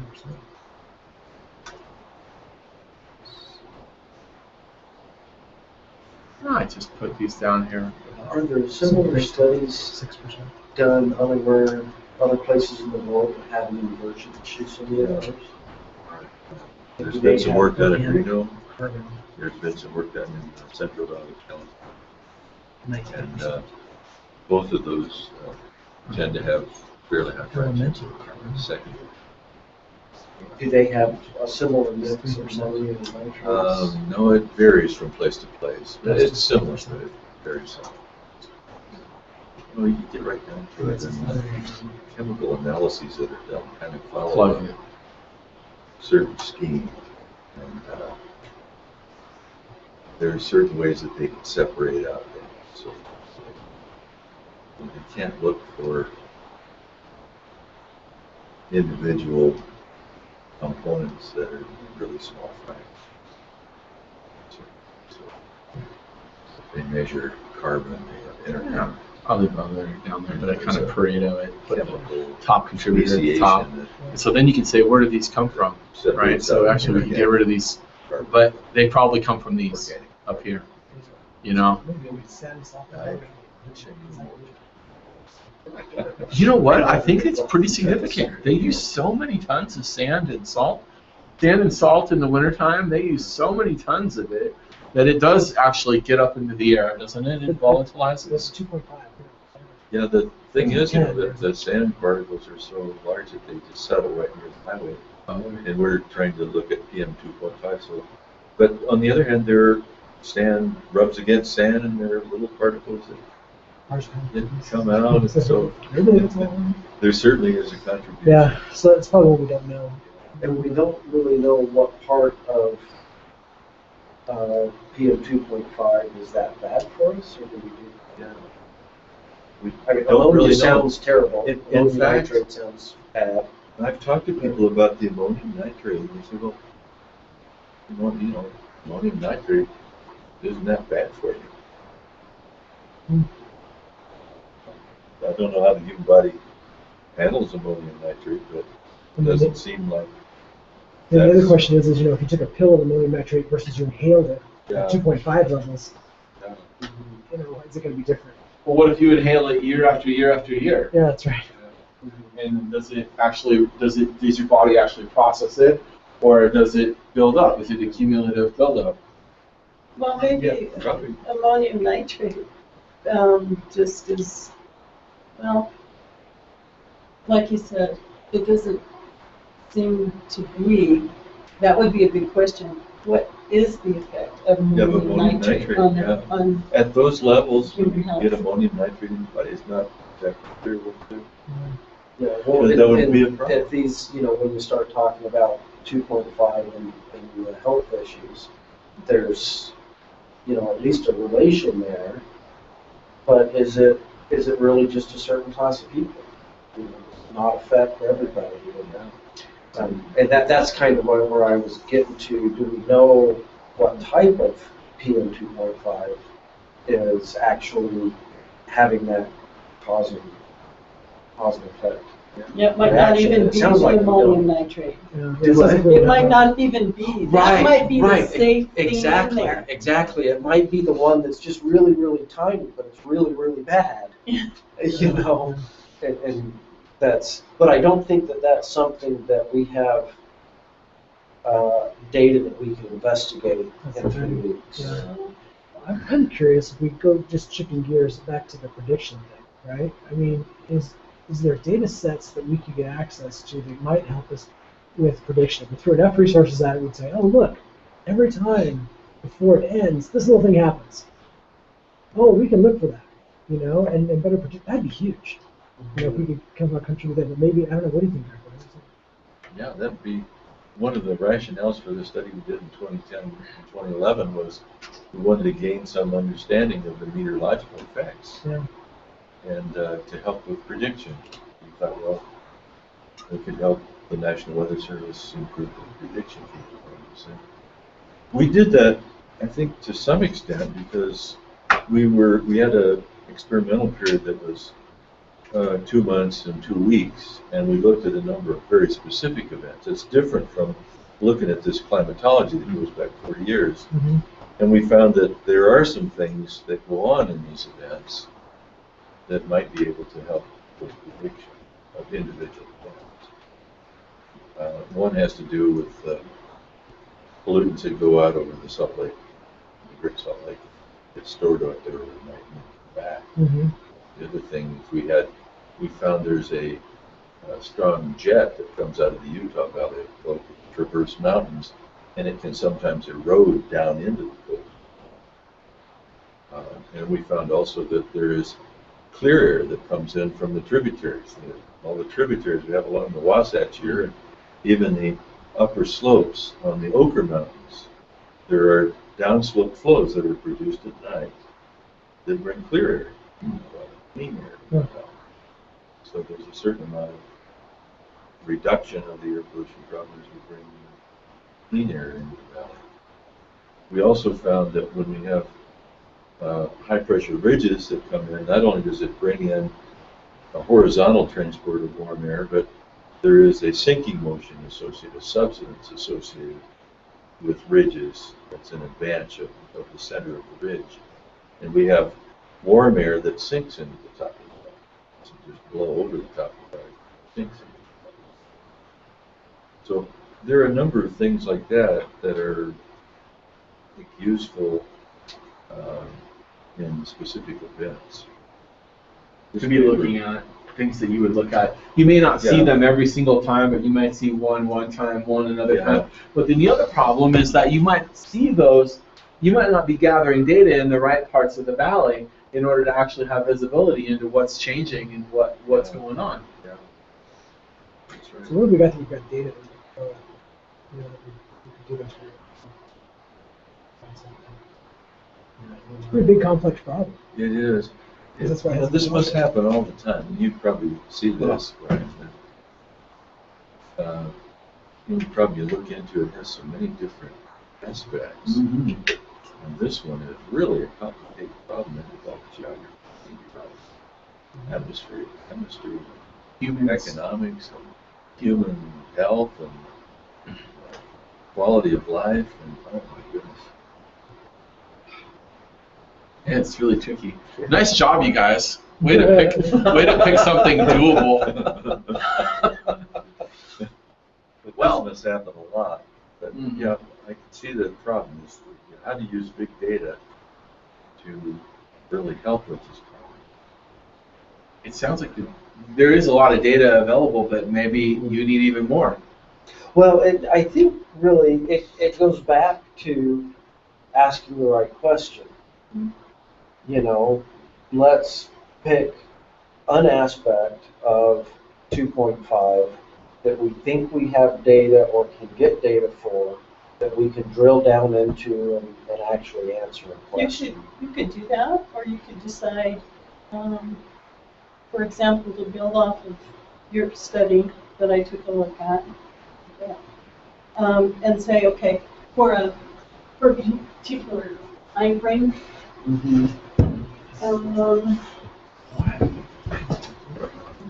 I hope this isn't anyone's. I'm going to run it down before we're done. I made sure to get the late flight out. Keep going. Well, I was going to say, you could take, here's That's why he a. says taking all of us to let it run on after. Here's the time frame, Right. right? And you've got this is your graph, right? And then you have the spikes, the really long durations. You could take and you could say, okay, let's identify some of these spikes and let's see what was different during these spikes. What was going on, atmosphere. It's all data. Does all data come all with a of timestamp? What? Does every data point come It does. with a time date The stamp? things that we're saying that we needed to have in all of our data sets were out of this time. So we can say, okay, within this time between here, right? We're going to take a look at several different elements. What was going on? What was the PM2 count? How did it build? What was going on in the atmosphere during that time? We can take and we can look at another one, maybe 2, 3 of those, and then do the same thing below. When it cleared out naturally, it didn't build to a critical runaway event, what was different there? What was going on? And then maybe you can start to see some patterns emerge at the boundaries, or something really anomalous that occurred during the event. That would be one way to do it. If you wanted to get to a model that you can present that would say, look, here's some things we've noticed. How do you guys do that? Okay, say that, because all that sounds awesome. But then, like, how would you go about designing how would you go about telling the computer to do that comparison that you just talked about? Would you just say, hey, I'm going to analyze statistically looking at the timestamp, the timestamp for these particular pieces of data? Would you just be looking for correlations? Yeah, you're basically looking, and you're finding data sets that for each of these things. You look at the dates, and then you go in and you pull out your sub-data sets for that event, and then you would go in and make a hypothesis. This is where you start to apply the science part of it. You're going to run through the scientific process and say, I think this might be happening. You create your hypothesis and you test it. Test against it. Yeah. And see, that's why I'm saying, you couldn't just take one event, and compare those. You'd have to have several in order to see a pattern and have a control group. Just data question, what format are you looking at for your dates? Are we standardizing the formats on the dates? Because I was looking, I spent some time transforming your data. I really don't think they are. I think that's part of the thing that we are being asked to do. And Okay. I'm not. I'll just pick a date for you. Yeah, I'm not a heavy developer. I'm more of a concept. Yeah. Heavy on the science and analysis, but when it comes to actually transforming the data and building that, then it's more the engineering and the development, which is fine. But yeah, I think there's because that's what I wanted to do is transforming that data, and I was looking That's at awful. We use IDL dates and we use real dates. That's what I was hoping. I mean, I think we were all kind of hoping that kind of cleanup was going to get done, for the 8 weeks prior to actually kicking off. But it didn't all get done. Well, that's what the question was, because I know you were involved in the 8 weeks when I was distracted with family. And I didn't know if you would kind of decide, hey, let's make all of the dates look like this. We never standardized to that. Yeah, we just said, okay, It's go gotta in have a and date. take a look at it, see what's there, what are the data types, just make sure it's got a date and a location. Because that is critical. I mean, that becomes your grain, or that becomes your correlation point is dates, maybe, and probably Date just and location. probably date and location, and probably just the date, because so much of this data is rolled up to a 24-hour period. So. Yeah, I've got kind of an idea here. But I think I would do and you might be able to do it. So we have these graphs here, and age 22 is that dark curve. Okay. And PM 2.5 are the red curve. Okay. And so we have 40 years of data, of wintertime data like this. So this is just 1 year. We have 40 years. So the problem that we have in our analysis is that PM 2.5 data has only been collected since 1998. Since it was made a standard. Yeah, since it was made a standard. So we've come up with a relationship. So it tracks fairly closely to the H22. Yeah, it does. So we think that a good proxy for PM 2.5 is H22. So we've got data since 1998, so we have 14 years of data of PM 2.5, but we can kind of extend that way back. 40 years by considering the H22 to be a proxy. So then, how do you decide though what the difference is? Is it statistically you look at the average distance between those two curves and then? Yeah, so we just do a correlation Okay. between all these values of PM2.5 and the corresponding values of H22. And we know that the correlation's going to, we want to get these points out of the correlation that are down in the grass. Those are going to make an awful mess. We're more interested in the exceedances of the standards. So what somebody could do is they could take the 40 years of daily H22 and correlate that or relate that in some way to some health effect, whether it's number of people going to having problems with their lungs and going to emergency, let's say number of emergency room visits. Or the problem is I don't know what kind of health data is available. What you really want is a quantitative number. So what you really want is a blood sample, you know, where they've measured, I don't know, something that, you know, you want some clinical data probably. It always seems to spike at the same time as these Yeah, spikes. and I've got this 40 years of data set up in such a way that I've gone through, and whenever I had H22 jump up above this rather arbitrary level that I picked, 4.04, then for that day, I've called that day one, day that it jumps up above that level. If it stays above that level, then I call it day two. So I've got a column that whenever we have these kind of events, it says day one, day two, day three, day four of the event. Then there might be a month when there isn't one, and you start day one, day two. So you could even relate the day of the event to some health effect. You might be able to use Google. So you might be able to look for how many people searched for pulmonary problems or something like that on through the course of a winter. Now, that doesn't go back very far. That didn't get there for 40 years.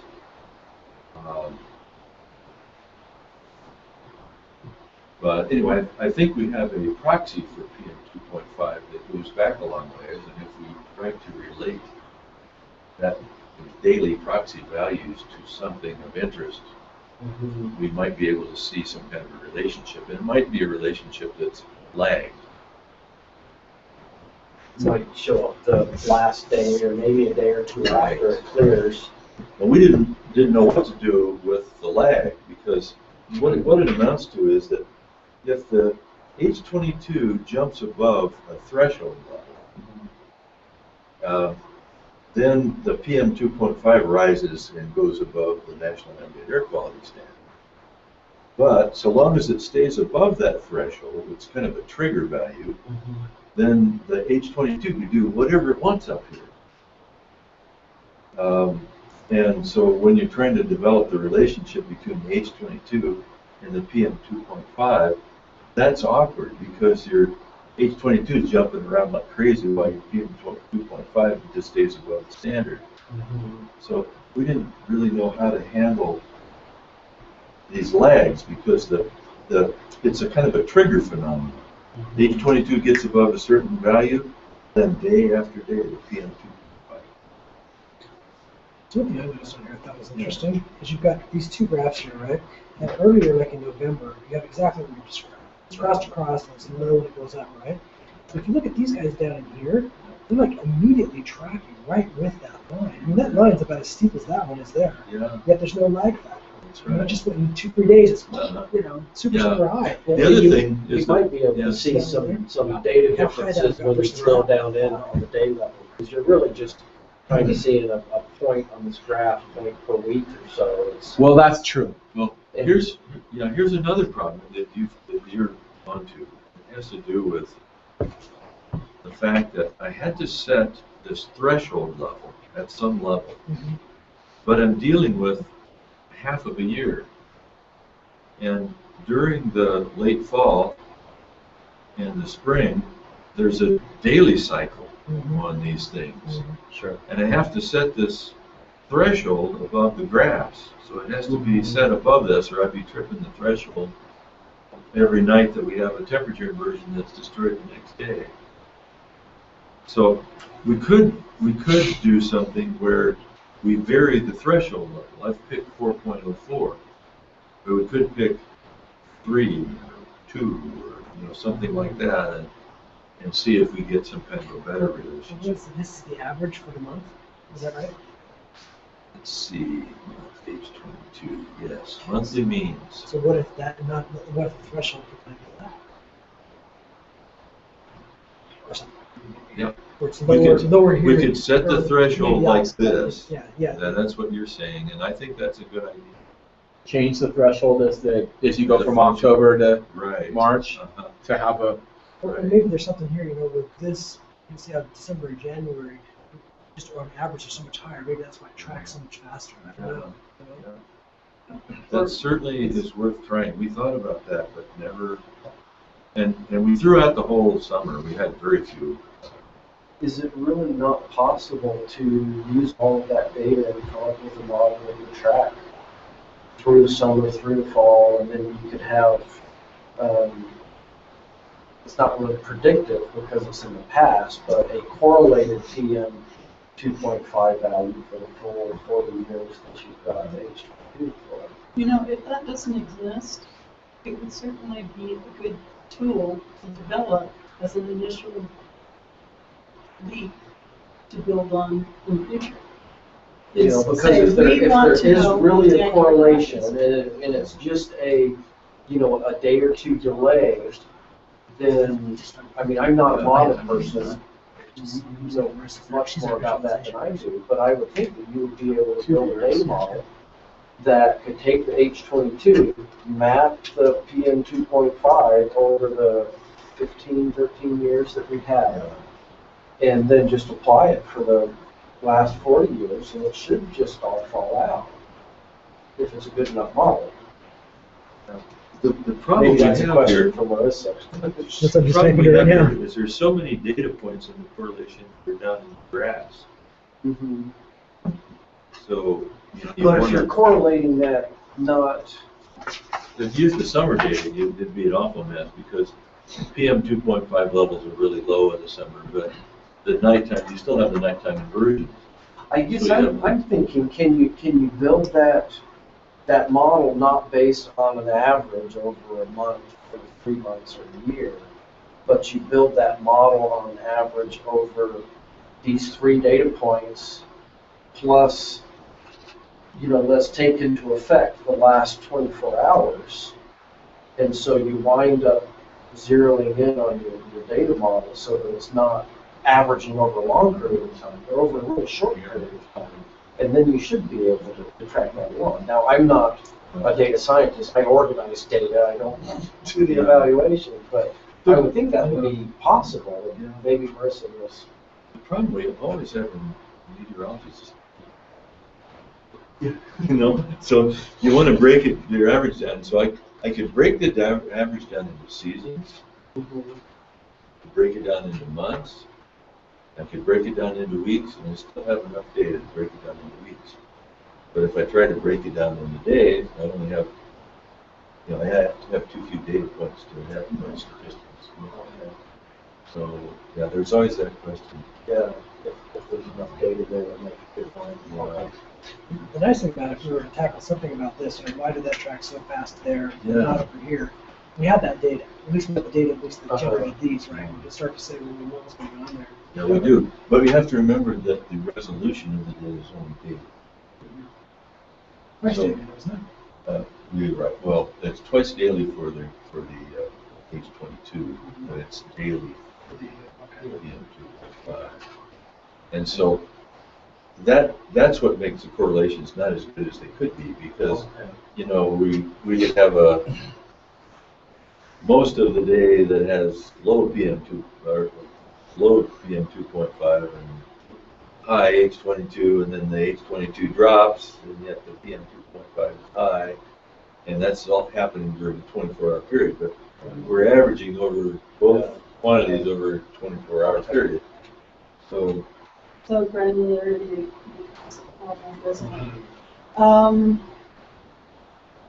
And that's something that is actually a finding of the root cause. Yeah. But we just don't have enough data to really make an accurate assessment because we don't have enough sensors in enough places. Well, it made a lot of sense to not have as many sensors because you wouldn't have had the ability to crunch it the way that you guys can now. Well, and I think the purpose of the sensors is different. You know, we want the sensor data so that we can predict and evaluate and all of that. The sensors are there so that we can prove that we're under the EPA. You know, do you really want? Yeah.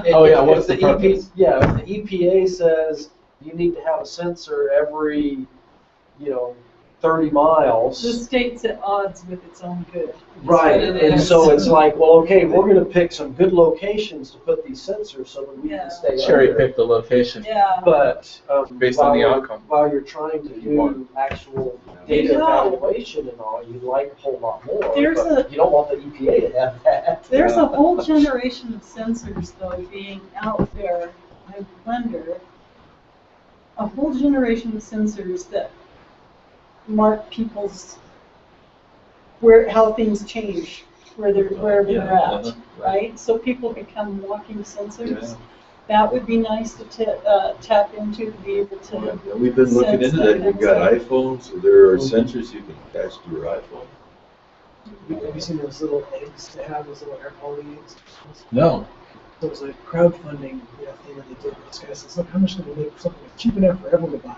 And they just stick them on their house, and then it just uploads all the data to the cloud, and then people can run analysis on it. Yeah.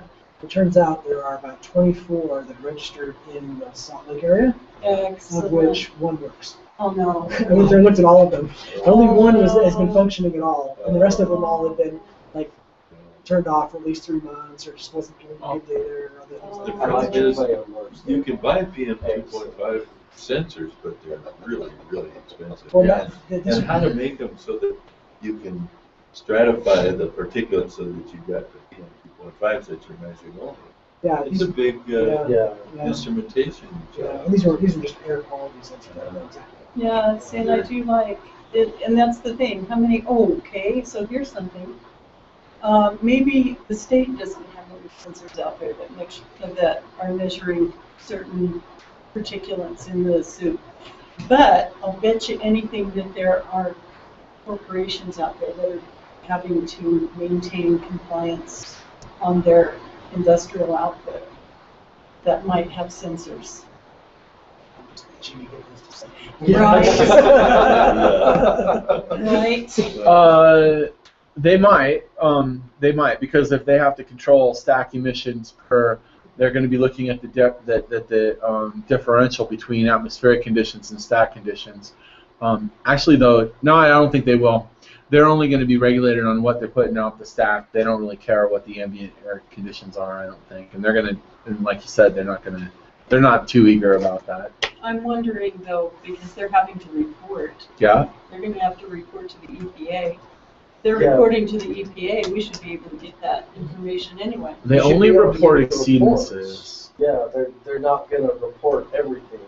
They're either going to report when they went over, or they have to keep that information. Or the 24-hour, each 24-hour period, or an average over each week. I'm sure they'll keep the data, but they don't have to report unless they have an exceedance. Yeah. Yeah, I mean, working it would still be nice to know. Well, ask them. You might just ask them. Just say, hey. Just get through or you get the exceedances from the EPA. You could probably do that. That would at least be something. Yeah, see, I don't think you'd be able to get into that kind of data. Actually, Not no. directly, no. But once it becomes public. We do a lot of that kind of stuff in the building. But none of it goes to the EPA or anything. It's all for, it's all for our use. Since you work for Capital, If they are doing anything outside, that's internal. I've been working in the same way there. Yeah. Gotcha. They have meteorological sensors up, but they're not recording data frequently enough to be suitable for mining. They're only required, Statistical and stuff. value Trying every to figure out some stuff. hour or every 6 hours or something. Yeah. So data talk to me. That's what they provide the regulatory. Were you talking about Tableau? Was that? Were you talking about Tableau? Yes, a little bit. Oh. He was just asking me if what Marissa does was like Tableau. And I'm telling him, Marissa, that you're doing stuff that's a lot more, Robust than Tableau. well, a lot more detailed and sophisticated than Tableau's pretty pictures of our business data. So you'll hear that in about a minute. I like your idea. Of why is that tracking? Yeah, the why data? is it tracking? If there's anything you can do using big data. That's what I'm wondering too, because using the data we already have, right? So if I have to go out and get more, because it's pretty hard to get it now, right? I mean, we only got 3 weeks, so if we had to go get it and clean it and all that, then Well, I think it'd be hard to like get all the Google search data. I don't know how to do that. But as far as cleaning data and organizing it, I'll stay up late for that. yeah. Go ahead. The question is, what is the question we're trying to answer, right? I mean, so that's Right. that's the thing is that if we're looking at this graph here and saying, why is this happening this way or this happening this way? And that's why I thought Marissa could be really helpful, since she's a visualization expert. If she could draw pictures of the data in a way that we could start saying, whoa, what's going on there? Well, and where we started, I think you were out of the room, Brad, was we have 40 years of H22 data. Mm-hmm. We only have 10 or 13 years of 2.5 data. Right, I agree with that. But they track really closely. Mm-hmm. And so would it be valuable to build a model to say 2.5 tracks this way to H22 and backfill all the expected 2.5 data for the last 40 years? You know what would that tell us? Well, You that have would 40 give years. you an estimated data set that you could then apply to more Health-related issues health-related that go back data further. that would go back further. You could do something like demographic changes, changes in zoning, industry growth.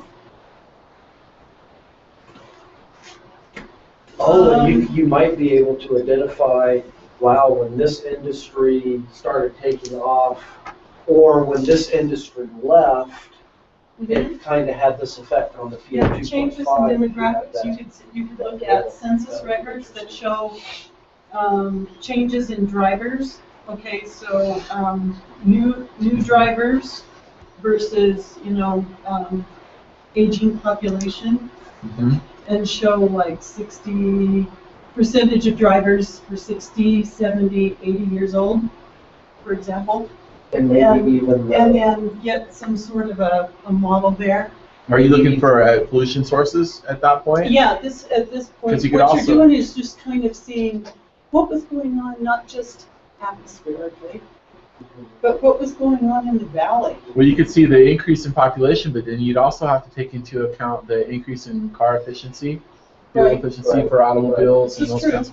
This is well, true. and I So- wonder if there's and not everybody. agriculture, because our agricultural Yeah, model square area. in this because of area zoning. has changed a lot. Square agriculture land versus And I'm thinking multi-residence orchards, not cows. But versus like industrial. Right. And if you do that, you get that snapshot. Okay, what was going on for these years? This is what was going on. You can actually start to project into the future Yep. trends if you don't do. Okay, what's the net effect of fixing this? You can start to isolate it because you've got enough of a granularity built into your model. But that might be And one you've got tactic. 40 years worth of data as Right. opposed to 13. Forget atmospheric conditions. What was going on maybe in the atmosphere? Are there- What was also going on here? Are there any actual air samples that are available that you could go back and rerun? Like captured air samples in a vial in somebody's shop? Can of fresh air. Well, you never know. Glacier somewhere. It's actually funny. Yeah. It's actually funny that you mentioned that because Yeah. I was restoring a scooter with my daughter. Yeah. It's an old Honda scooter from 1984 and stuff. Oh yeah. And we were finding these parts from all over the place. They were made in the Honda factory and stuff like that, or different Honda supply places. But they were sealed in bags. And so we were joking about that, that oh, hey, this has not been open, for 20 some odd years, almost 30 years. And so when I open this, is going to have 30-year-old air in it. Fossil air, lovely. Well, there's another issue that we ought to probably think about. That it has to do with the fact that the meteorological data is not controlled. It's a random variable. Okay. But any pollutant measurements that have been taken in the valley have been controlled regulatorily. So over time, if you look at CO, it's come down, down, down, down. Well, if the health effects are caused by some kind of a threshold, then in the later years there won't be any health effects because it's below that threshold. And relating a random variable to a controlled variable such as air pollution is difficult. So this issue about the heat deficit, we have the heat deficit going back 40 years. We've related that to PM 2.5 in the last 15 and a half years. Mm-hmm. And during that last 15 and a half years, the PM 2.5 concentrations have varied from year to year depending on the weather system. So if we went back to 40 years and we tried to predict what the PM 2.5 concentrations were years ago, that might not be accurate at all. It might be that there wasn't PM 2.5 then. Yeah, or that that's very possible. Yeah. So this is the problem. This is a real problem we had with all of our analyses. And we ended up having to normalize things in various ways and do all that sort of thing. So I think if we did go back to 40 years, then that issue kind of comes up. Mm-hmm. We would predict, let's say in 1973, on the basis of the heat deficit, we would predict certain PM 2.5 values. But would those really You'd have anything? to have you'd have to have these in there too. You'd have to go back for what you do have data. Say if you built a model that tracked that, you'd be into the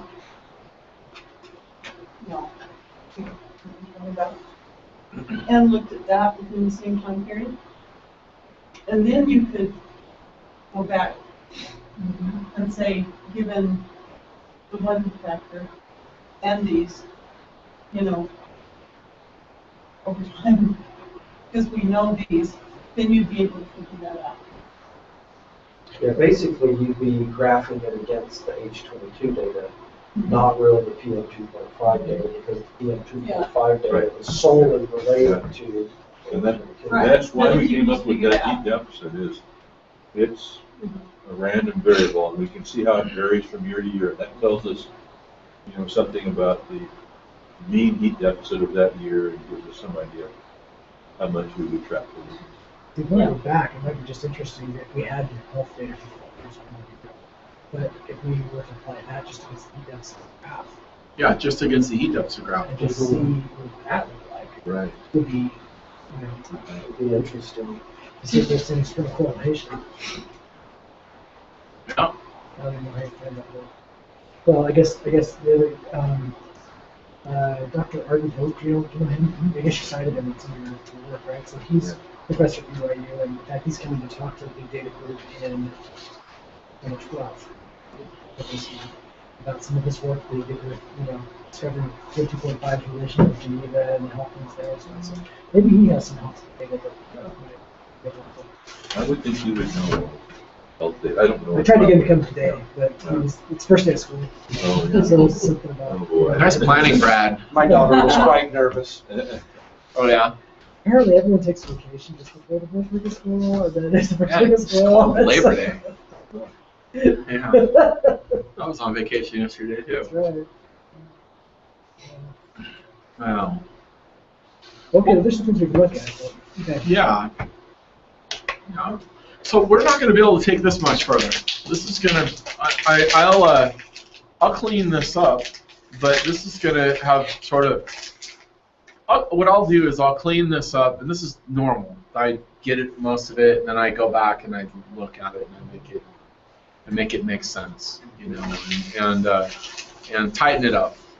And what I can do is I'm going to reread this, and I'm going to adjust this based on the logic that's in between the paper and the, you know, to make sure that there's certain things here that probably don't need to be here, and other things that need to be made. We need to make some adjustments, and I can send it to you guys, and you can give me feedback. And I'm sure I won't quite have it, but then you can use it. I think what the best use for this cause and effect chart would be just to be able to explain how did we end up with these health situations at these times. Well, these are the different factors, and you can use it the way I would use it. I would just speak to it. Well, let's look at these different causal factors.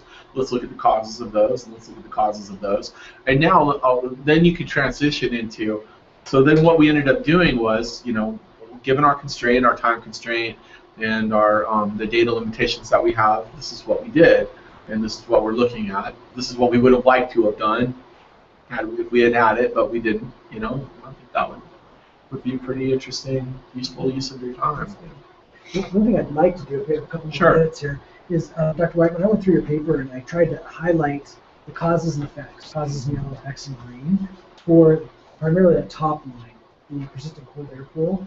So can we just like skip through real quick and read those, and then make sure we have that part of the graph in place so we can understand how they fit together? Would that be cool? Okay. So I'll just kind of read them and let's just figure out where they fit in the paper.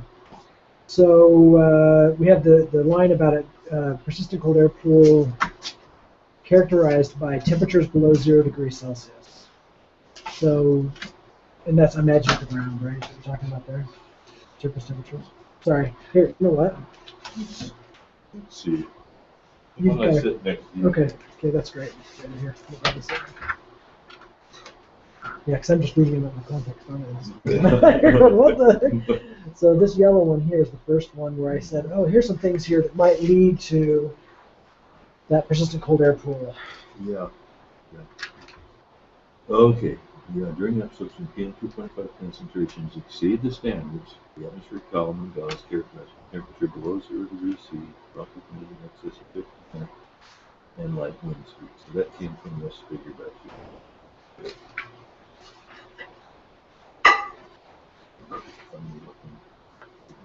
Yeah, okay. So this was just an attempt to try and relate various meteorological quantities to exceedances of the standard. Okay. Okay. So do we have those three captured up there? Yeah, I went ahead and adjusted, because persistent cold air pool, when you say 0 degrees, less than 0 degrees centigrade, relative humidity less than 50%, light airspeed, those are the conditions required in order to make up a persistent cold air pool. That's actually relative humidity greater than 50. Oh, I'm sorry. There we go. So those three make up a persistent cold air pool? No, they're more often associated Just with associated with, ice. So unfortunately, there isn't real cause effect there. It's just, It just is. yeah. Yeah. So Like another- you said, you can have that persistent cold air pool even without the humidity. So Yeah, and you can have persistent cold air pools with temperatures above 0 degrees C. But generally, Okay. climatologically, that's Stable boundary layer persists for multiple days, suppressing the vertical mixing. We have that one, right? We have that one. well, see, I already have a question. back on the left. Because if it's mixing, we're not going to have a So limited convective currents, I think I would say restricted vertical motion or something like that. Okay. Because there's a question that you can ask the data right now based on that persistent air cold pool.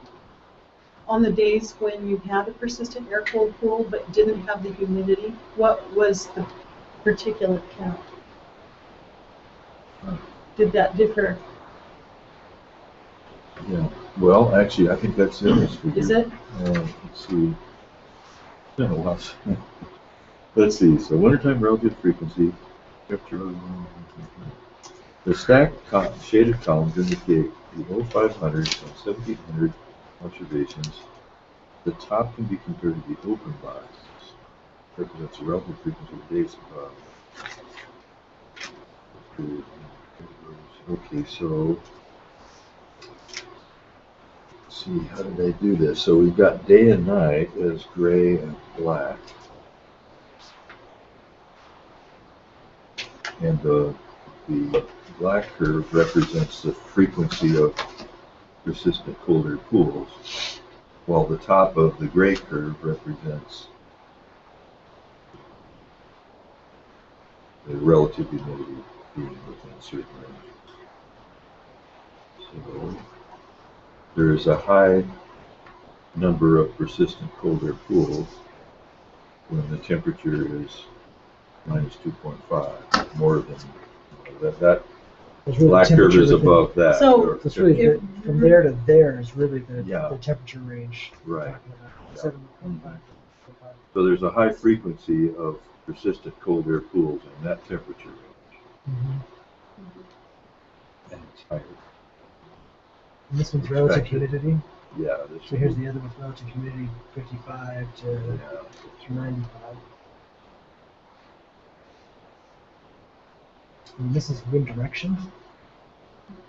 So it looks like right there, maybe you could say slightly on the northeast side here, and the southwest side maybe not so much, but it's really closely tracked. Yeah, It looks like to me. So closely probably the direction doesn't matter as much. Yeah. And this one was, which one's this one? S to This the- is wind speed. Oh, so the speed. So if the speed's low, these are really. Yeah, if the speed is low, we have a high fraction. We Yeah. have many persistent cold air pools. If the speed gets high, then there's very few. Very few. And then high pressures, of course. Yes. And the H22s are really stand out. We have high values of H22 who are high here.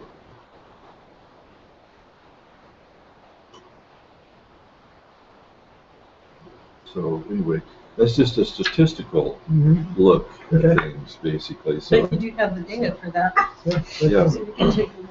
yeah, Okay. the data is in the database. So let's see. Then I had. Let's see. This was an effect about the heart attacks. Where I talked about that one. For the asthma, that was great too. Increase of 42%, or at least 5 to 7 of that. So, let's see.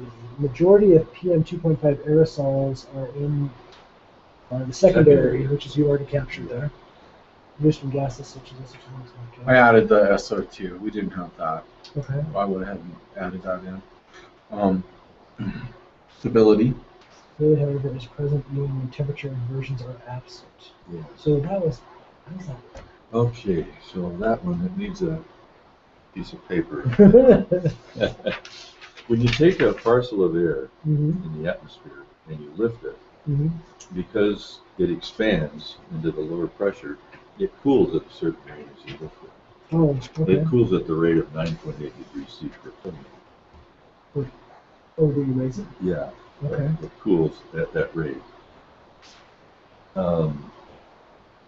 And so it turns out that the stability that we measure things against, if we're looking at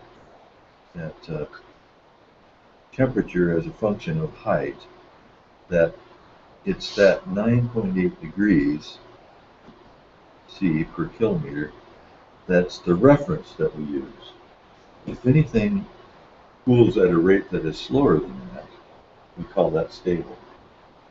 If anything cools at a rate faster than that, we call that unstable. What does that mean, unstable? It means that there's a vertical overturning, mixing of the vertical. So here's what it would look like if you had an isothermal atmosphere.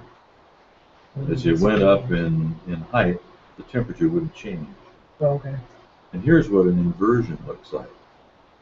As you go up in the atmosphere, the temperature increases. So we can't say, so the atmosphere is stable everywhere between there and there. Okay. And so it's not important whether we have a temperature inversion. It's important whether the atmosphere cools at a rate less than or greater than the 9.8 degrees C per Kelvin. Okay. It's a peculiar concept, but it has to do with when you raise a parcel of air or have it sink in the atmosphere, it's a certain thermodynamic rate associated Okay. with it. That makes sense.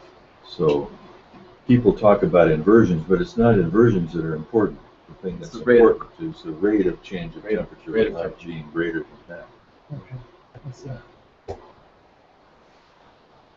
So the peculiar rates. Okay, well, that's good. So We talked about snow cover and low clouds and fogs. Okay, got that. Reflecting incoming solar energy back to space, reducing the available energy at the surface, and thus the sensible heat flux that destroys the natural inversions in other seasons. Nocturnal. So I've been trying to simplify things by saying that it has to do with how much solar radiation hits the ground. Mm-hmm. But that's a little bit too simplified. It has to do with when the solar radiation hits the ground, some of it heats the ground, some of it evaporates water, and some of it heats the atmosphere above the heat. The amount of the flux of heat that goes into the atmosphere is what we're really interested in. That's what changes the temperature of the atmosphere. Okay. So it really has to do with what we call sensible heat flux, and not with the incoming solar radiation. Sensible heat flux means Sensible heat flux means the Air. flux of heat into the atmosphere of the surface.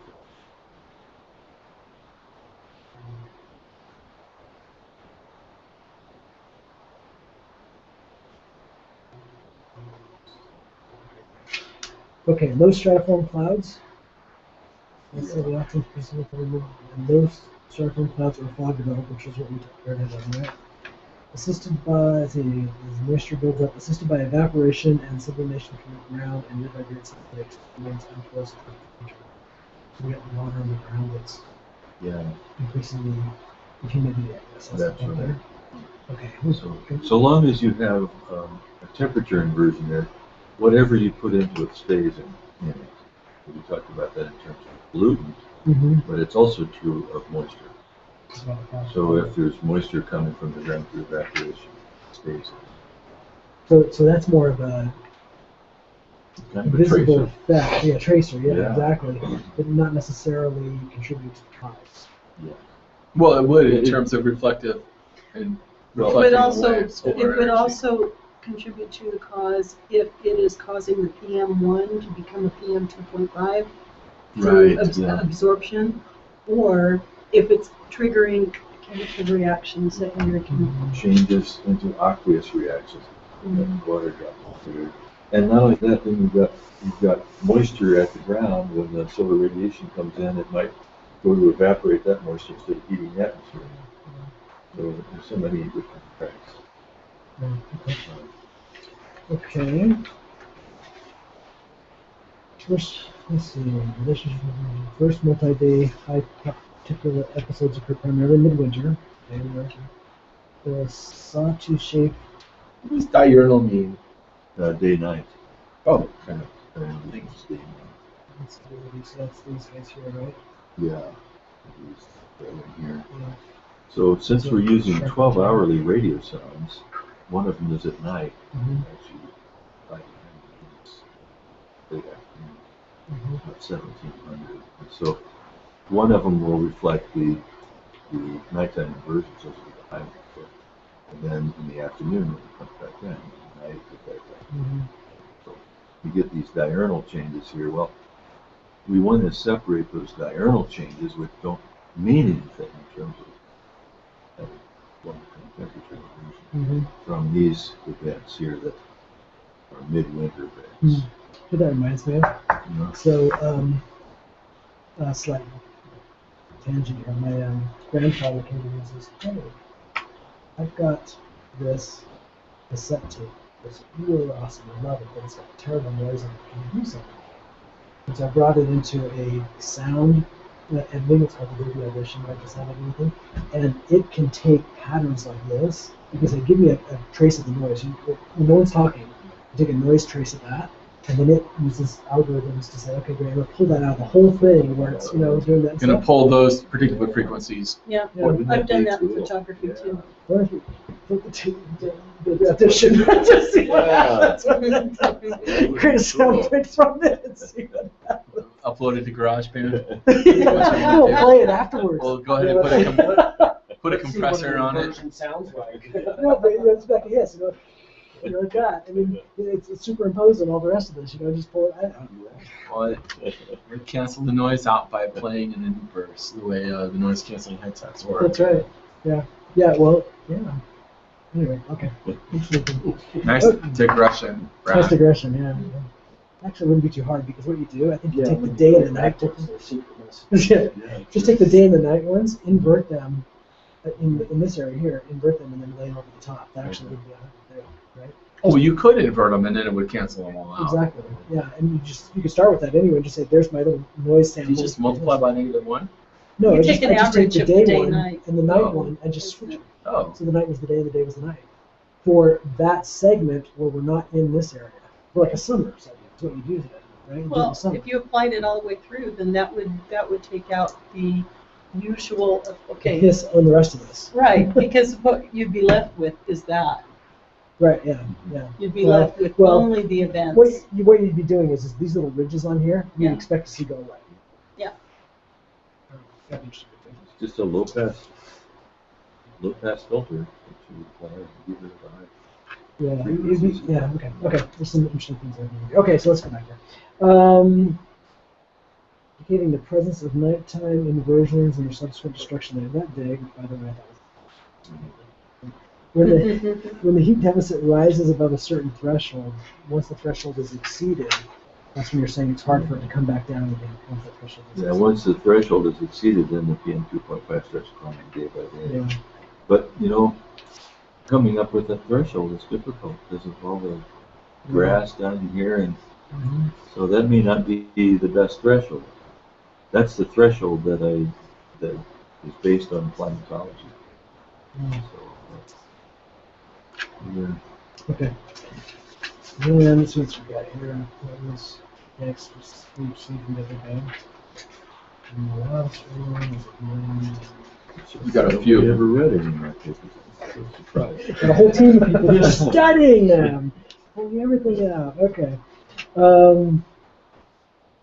Well, I thought this was interesting. You're saying that particulates over time have decreased, Yeah, which is good. most people don't know. Right. And why is that? Because of the restrictions. The standards. Yeah. Even though the population has increased, Yeah, that's not normalized for population, that's just Yeah. strict number. Overall. Yeah. Yeah. Yeah. Yeah, the population's increased, but we're still having the pollutant concentration come down. With the exception of the, well, not exception, the PM 2.5, we're having a heck of a time controlling that. It just jumps up and down. Everybody should drive Teslas. You'll drive fast. You just have to plug it in when you get there. That's it. There's the solution. Is that we just need like a Wasn't there something about $30,000 bad? government rebate. There are so many Teslas in my town. We have a dealer. Everybody has one. I'd love that. Oh, they're expensive. I'll let you know if I get one. So what you do is you just put in one of those big Tesla towers. Yeah, That harnesses all that static, static, all that stuff. a Van de Graaff You can generator harvest, out of the atmosphere. recycle it back into the car. So Atlas Shrugged is all about, right? John Galt inventing Right? the electric generator from the atmosphere. Oh. We still haven't figured that out. Well. Yeah. Okay. So one of the characteristics about this paper that I haven't mentioned is that when I calculate the meteorological variables, I'm calculating over the valley depth, basically, not just looking at a single point measurement. So the relative humidities and Right.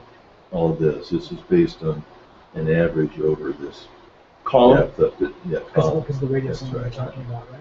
Yeah, that's right. And 2200 you only took it from the, you didn't take it all the way to the top of the atmosphere, just to the ridge line, right? It was just Yeah. below the ridge line. 2200 meters. 2200 meters. Yeah. Okay. So there's any other ones? So and we thought that was, other people haven't done that. They've just used some point measurement of relative something like that. Does it vary a lot as you go up? As you It go up? does, in some cases it Does it do it in inversions? Does it change a lot? You know, or- Yeah, it depends. So if you're talking about temperature, yeah, it changes a lot with the inversion. The relative humidity, I mean, it should go up. If you're in an inversion period, and does the relative humidity change drastically as you're going up compared to if there's not one? I don't think I have an answer to that. When we have a temperature inversion, the humidity is higher than it is if you don't. Sure. Yeah, I just wanted And to. that goes all the way up. Over a period of some days, it's distributed.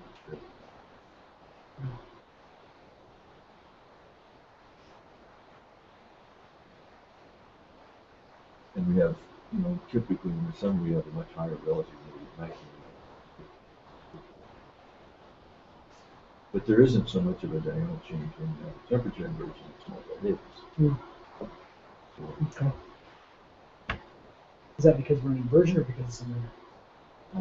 It's because we're in inversion. Basically, so we don't break the inversion. Yeah. Don't break the cycle. Anything that evaporates stays in the Yeah, atmosphere. that makes sense. Okay, let's see. Atmospheric factors limiting dispersion. Okay. Reduction of vertical dispersion. We got that. Triggered by an elevated valley heat deficit. Measure of atmospheric stability. Let's see. More likely when snow cover is present. We got that, right? Yeah, snow Yes. cover, yeah. Surface pressure and column mean relative humidity are high. We got that. Column mean temperatures and wind speeds are low. Low temperatures. Reflection from the snow cover. We got that. High humidity, low temperatures.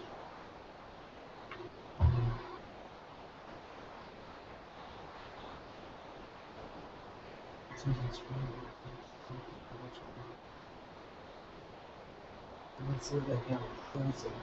2.5 concentrations measured at the valley were well correlated with heat deficits integrated to rather high altitudes in the valley, emphasizing the strong influence of synoptic or large-scale meteorological controls. I don't know what that means. Yeah. So high pressure and low pressure. So here's what you would expect. You would, let's say that you had a temperature inversion. So temperature versus height. Okay. It looked like this, and you put pollution in at the bottom. That would tend to stay in the bottom. So it would probably, how much pollution accumulated would probably depend on the temperature gradient that was right near the ground. That's what your first guess would be. Mm-hmm. If you had a really strong temperature inversion right near the ground, then the pollution would be there. If you didn't have a strong temperature inversion, it would get dispersed vertically. So what I did was I compared the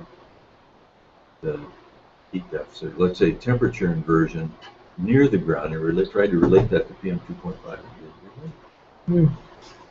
What it relates to is the temperature inversion that goes from the ground up to 2,200 meters.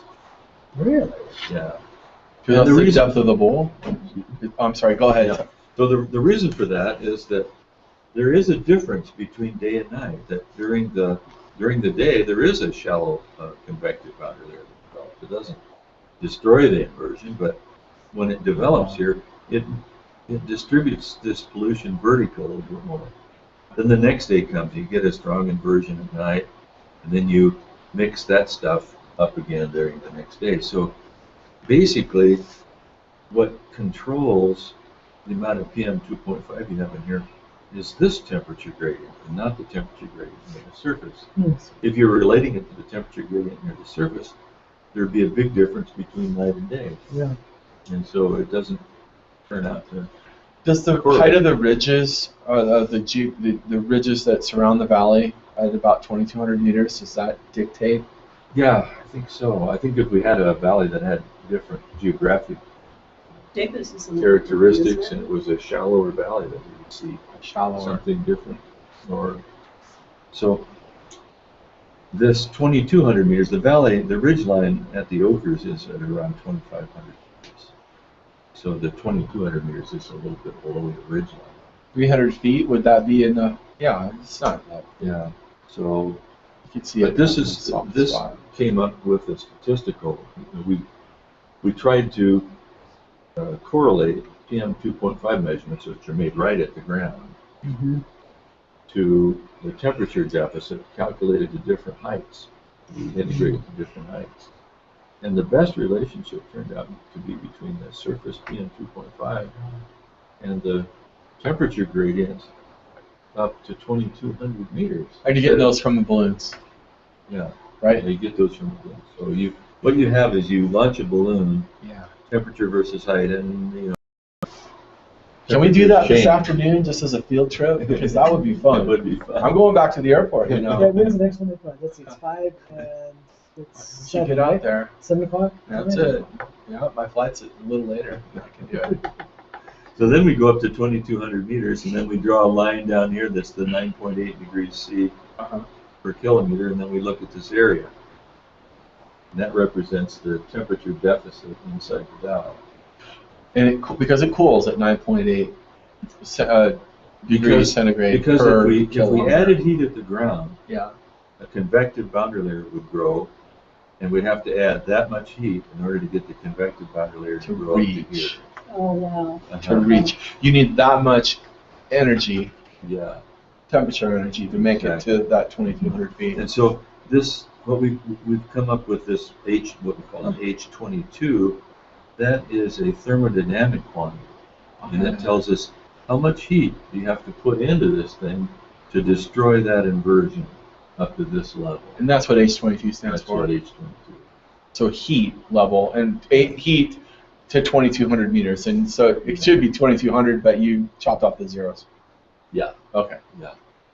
So, I and get what we it. could do, if we had let's suppose we had a temperature sounding and we picked two levels. We picked a point here that had a certain temperature. Uh-huh. We picked a point here that had a certain temperature. Uh-huh. We could look at the temperature difference, and that would kind of be a mean temperature gradient between here and here. I see. But it's better to use the whole sounding and to integrate, because the sounding can do odd things like this, or like this. And It's what not you a really straight want to line. know is how much So- energy So you have. units is in megajoules per square meter? Yeah, so that Square means, meter at the surface? yeah, so you have a column. Yeah. You have a column, you have to add 4 megajoules per square meter, and the square meter is the bottom of the column, that's 1 square meter. That's how much you have to put into that in order to get rid of the temperature inversion. Well, there are a lot of square meters on the floor of the valley. So you'd be burning a lot of the Think new. of how many megajoules of energy you'd have to put in there to get rid of that temperature inversion. So what do you think would happen if we took not the whole valley, Uh-huh. we took a square kilometer Uh-huh. into it? What would happen?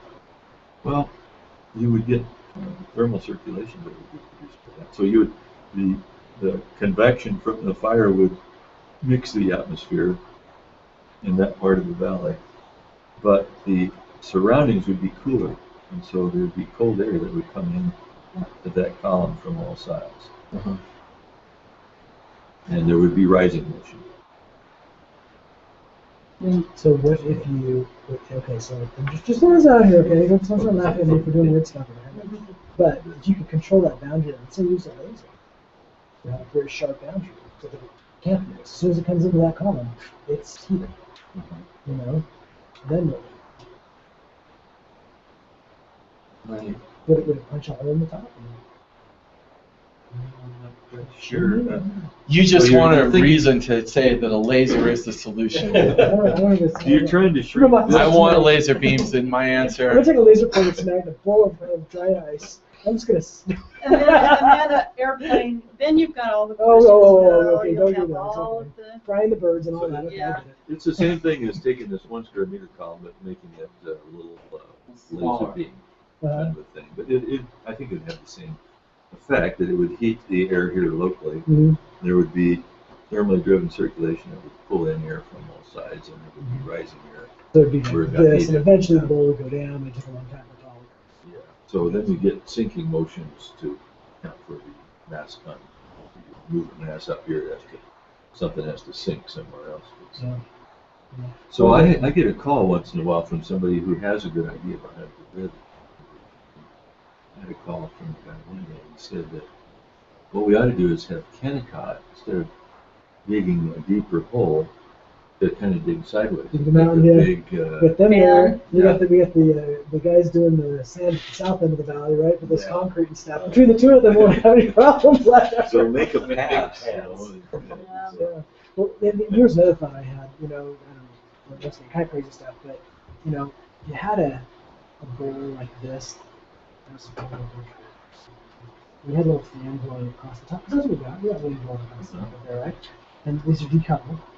So just wonder, is there some kind of a pattern that you could set up on the top there that would cause that type of an action to happen? Typically in the atmosphere, if you have some kind of a ridge, Mm-hmm. and you have a flow coming across the ridge, that it causes a wave to form Mm-hmm. downwind of the ridge. Okay. And this will remove some of the pollution. And we get that normally here in about 20 degrees of Mm-hmm. temperature inversion. Yeah. Okay. Okay. Cool. Pollution. Did we get it all out of here? I was gonna ask you a question.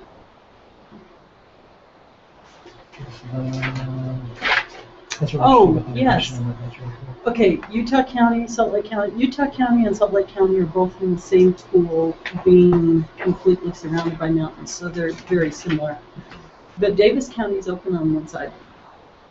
What studies have been done in Davis County? That's a really good question. And you know,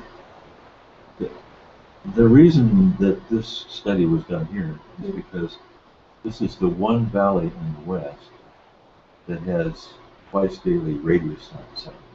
Mm-hmm.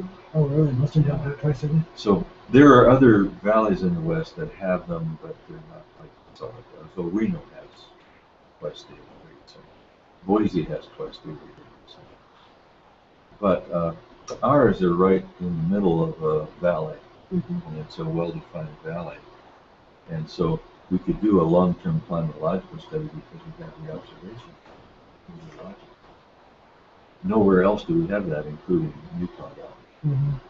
And the soundings that we get here at the Salt Lake City Airport are probably not very representative. But that's a good question. I'd really like to know more about That's one of the questions that was in the abstracts, is how does the dynamics in Salt Lake compare to other counties, like Utah County, Davis, Wasatch, and Summit.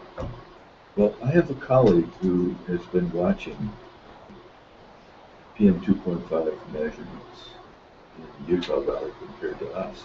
And there's an odd thing that is happening. So we'll get these multi-day events, and the pollution will step up every day. But it gets to a point where it doesn't go any higher, and that's about 60 micrograms per cubic meter. But when they look at what goes on in the Utah Valley, it just keeps going. Oh, is it really? It doesn't stop it. So, and we don't know why that is. Interesting. Yeah, it is interesting. Why would they do a certain part two in the Salt Lake Valley? It's probably a better question than why is it climbing in Utah Valley, right? I wonder if it's because they don't have the outlet of the Salt Lake. They have, their lake is enclosed within the bowl. Yeah, I think you're probably under it there. So we have a flow of wind that comes out of the Utah Valley on the west side. It's an elevated jet that comes over the range. And I think maybe that is kind of happening for PM 2.5. Tends to move out PM 2.5 that gets that high. But you think that would bring PM 2.5? Right, that it would be blowing out of Utah.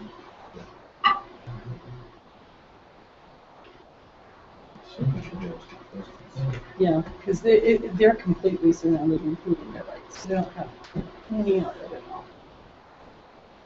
Now, our lake is hypersaline, so there's much less evaporation from the saline lake than from the fresh lake. True. So they probably have more problems with humidity. Humidity we do. I used to get like a really incredible lake effect where I lived. We get hit all the time. It's just at the base of the Occupational Health. So you've got the lake, goes up, dumps on us as it goes up over the hill. That's the thing that I live off. You have a condo in Davis County, to Animal Island, I think it's here. And last year when we had the version there in December, and it's so strange, it's just you couldn't see anything where I lived. And you go out maybe 2 miles, and all of a sudden it opens up to 2 miles. I could still see the Skies, inversion, but yeah. it was, and I could see sun and stuff, but back where I was, I couldn't see anything. It was like that for days and days and days. And we had big ice dams and all these issues right around that Syracuse River Lake. And, I'm sure the lake had something to do with it. Well, so we tried to do some studies of during our winter 2010-2011. We called it the persistent cold air pool study. We tried to get some measurements over the lake, but it's awful hard to do. You have to be out in the boat in the wintertime. Yeah. You have to be flying tethered balloon for the boat. Yeah. You would be in the flight path of Salt Lake City Airport and you would have to fly. So there's a real unknown here about what goes on over the Great Salt Lake with respect to these temperatures. There's enough heat in the lake during the night that there may be some convection that occurs over. You know, I'm wondering too, if you said that at nighttime it goes out over the lake, and then comes back in the next day, but as the lake warms up. So, No, it's actually as the land warms up. So no, it says the land warms up. because the winds go from where it's cold to where it's warm. Correct. But you've got this mountain range shielding Davis, or not Davis County, but Tooele. Uh-huh. So Tooele, Grantsville, all that stuff out there, that's not going to get the sun for quite a while. That's going to stay cool over on that area. I'm wondering if maybe some of the particulate is getting trapped behind the mountain instead of coming back into the city. Yeah, there's a lot we don't know. I don't think we. I'll tell you one thing I thought was interesting. Do you know Tab Trescott? You heard of him? He's a fluid guy down at BYU as an engineer, but he's been doing research in airflows. And so what he's developed this system that uses cameras. Mm-hmm. And he says basically we can get a couple of different angles in the same area with cameras. And they have some software that takes those pictures and can focus on things that are in the air and build these really high resolution patterns of what's happening there. Photogrammetry. So that would be cool. What he's doing now is he's just using it like on a square meter box, and so he's tracking dust particles. So he's making these really super accurate. He goes, it'd be fascinating to see if we could get some webcams or something out there in the Salt Lake Valley and mountains and just do the same thing with clouds and things like that and measure. And you can Time lapse at different perspectives. You could almost test some of those theories, though, if you even had a scale model. Mm-hmm. Well, I have a research program that's going on with a meteor crater in Poland, produced by a meteor. And so, And I had a group of scientists from Switzerland and Germany that came on a field experiment last October, and they brought 5 time-lapse cameras with their thermal infrared camera. And they could focus them down and get a picture of the crater. And you could see all kinds of circulations that bring this thermal IR. In fact, I had it in my backyard last night. She's based in San Francisco. I have a problem at my house. I have a whole bunch of rocks in my backyard. And they built a house back in a woodlot behind that. And they displaced a lot of rats. And so I have rats running around my backyard on this rock pile. I've killed 8 rats. So what we did is we took the thermal IR time-lapse camera and we focused it in on the rats. And I had to leave this morning to come here before Jack would go up there. But she's going to go over the video from last night and see if she can find out where the rats are coming out of holes and moving around. But, there's some pretty cool things you can do with time-lapse cameras, especially the infrared. All right, how we doing? Well, I think we're good. I think we're good. So what I'll do is I'll put this together, and I'll send it to you. And you can send it to your team. So, Yeah. this has been really helpful. This has been just Oh, it was really fun for me. I don't know if it's helpful for you guys, but it was a good use of my day. It was really fun. Thanks. Really interesting. It's Yeah. really great. Oh. No, I think it was really fun, really insightful. It makes me. I've always had. I wish I had an advanced degree in statistics. They just don't ever have the time to go back to school. There's a lot of things I'd like to do, but statistics I think are super interesting. And I travel so much, and work keeps me really busy. But so whenever I get an opportunity to see how statistics and cause and effect go together, I think it's really interesting. So I appreciate it. Really fun. Awesome. Thanks so much for helping both of you. Hey, Okay. before you run off, I do have one thing here for you guys, because you're our experts. So, now we're talking about having a team come together to solve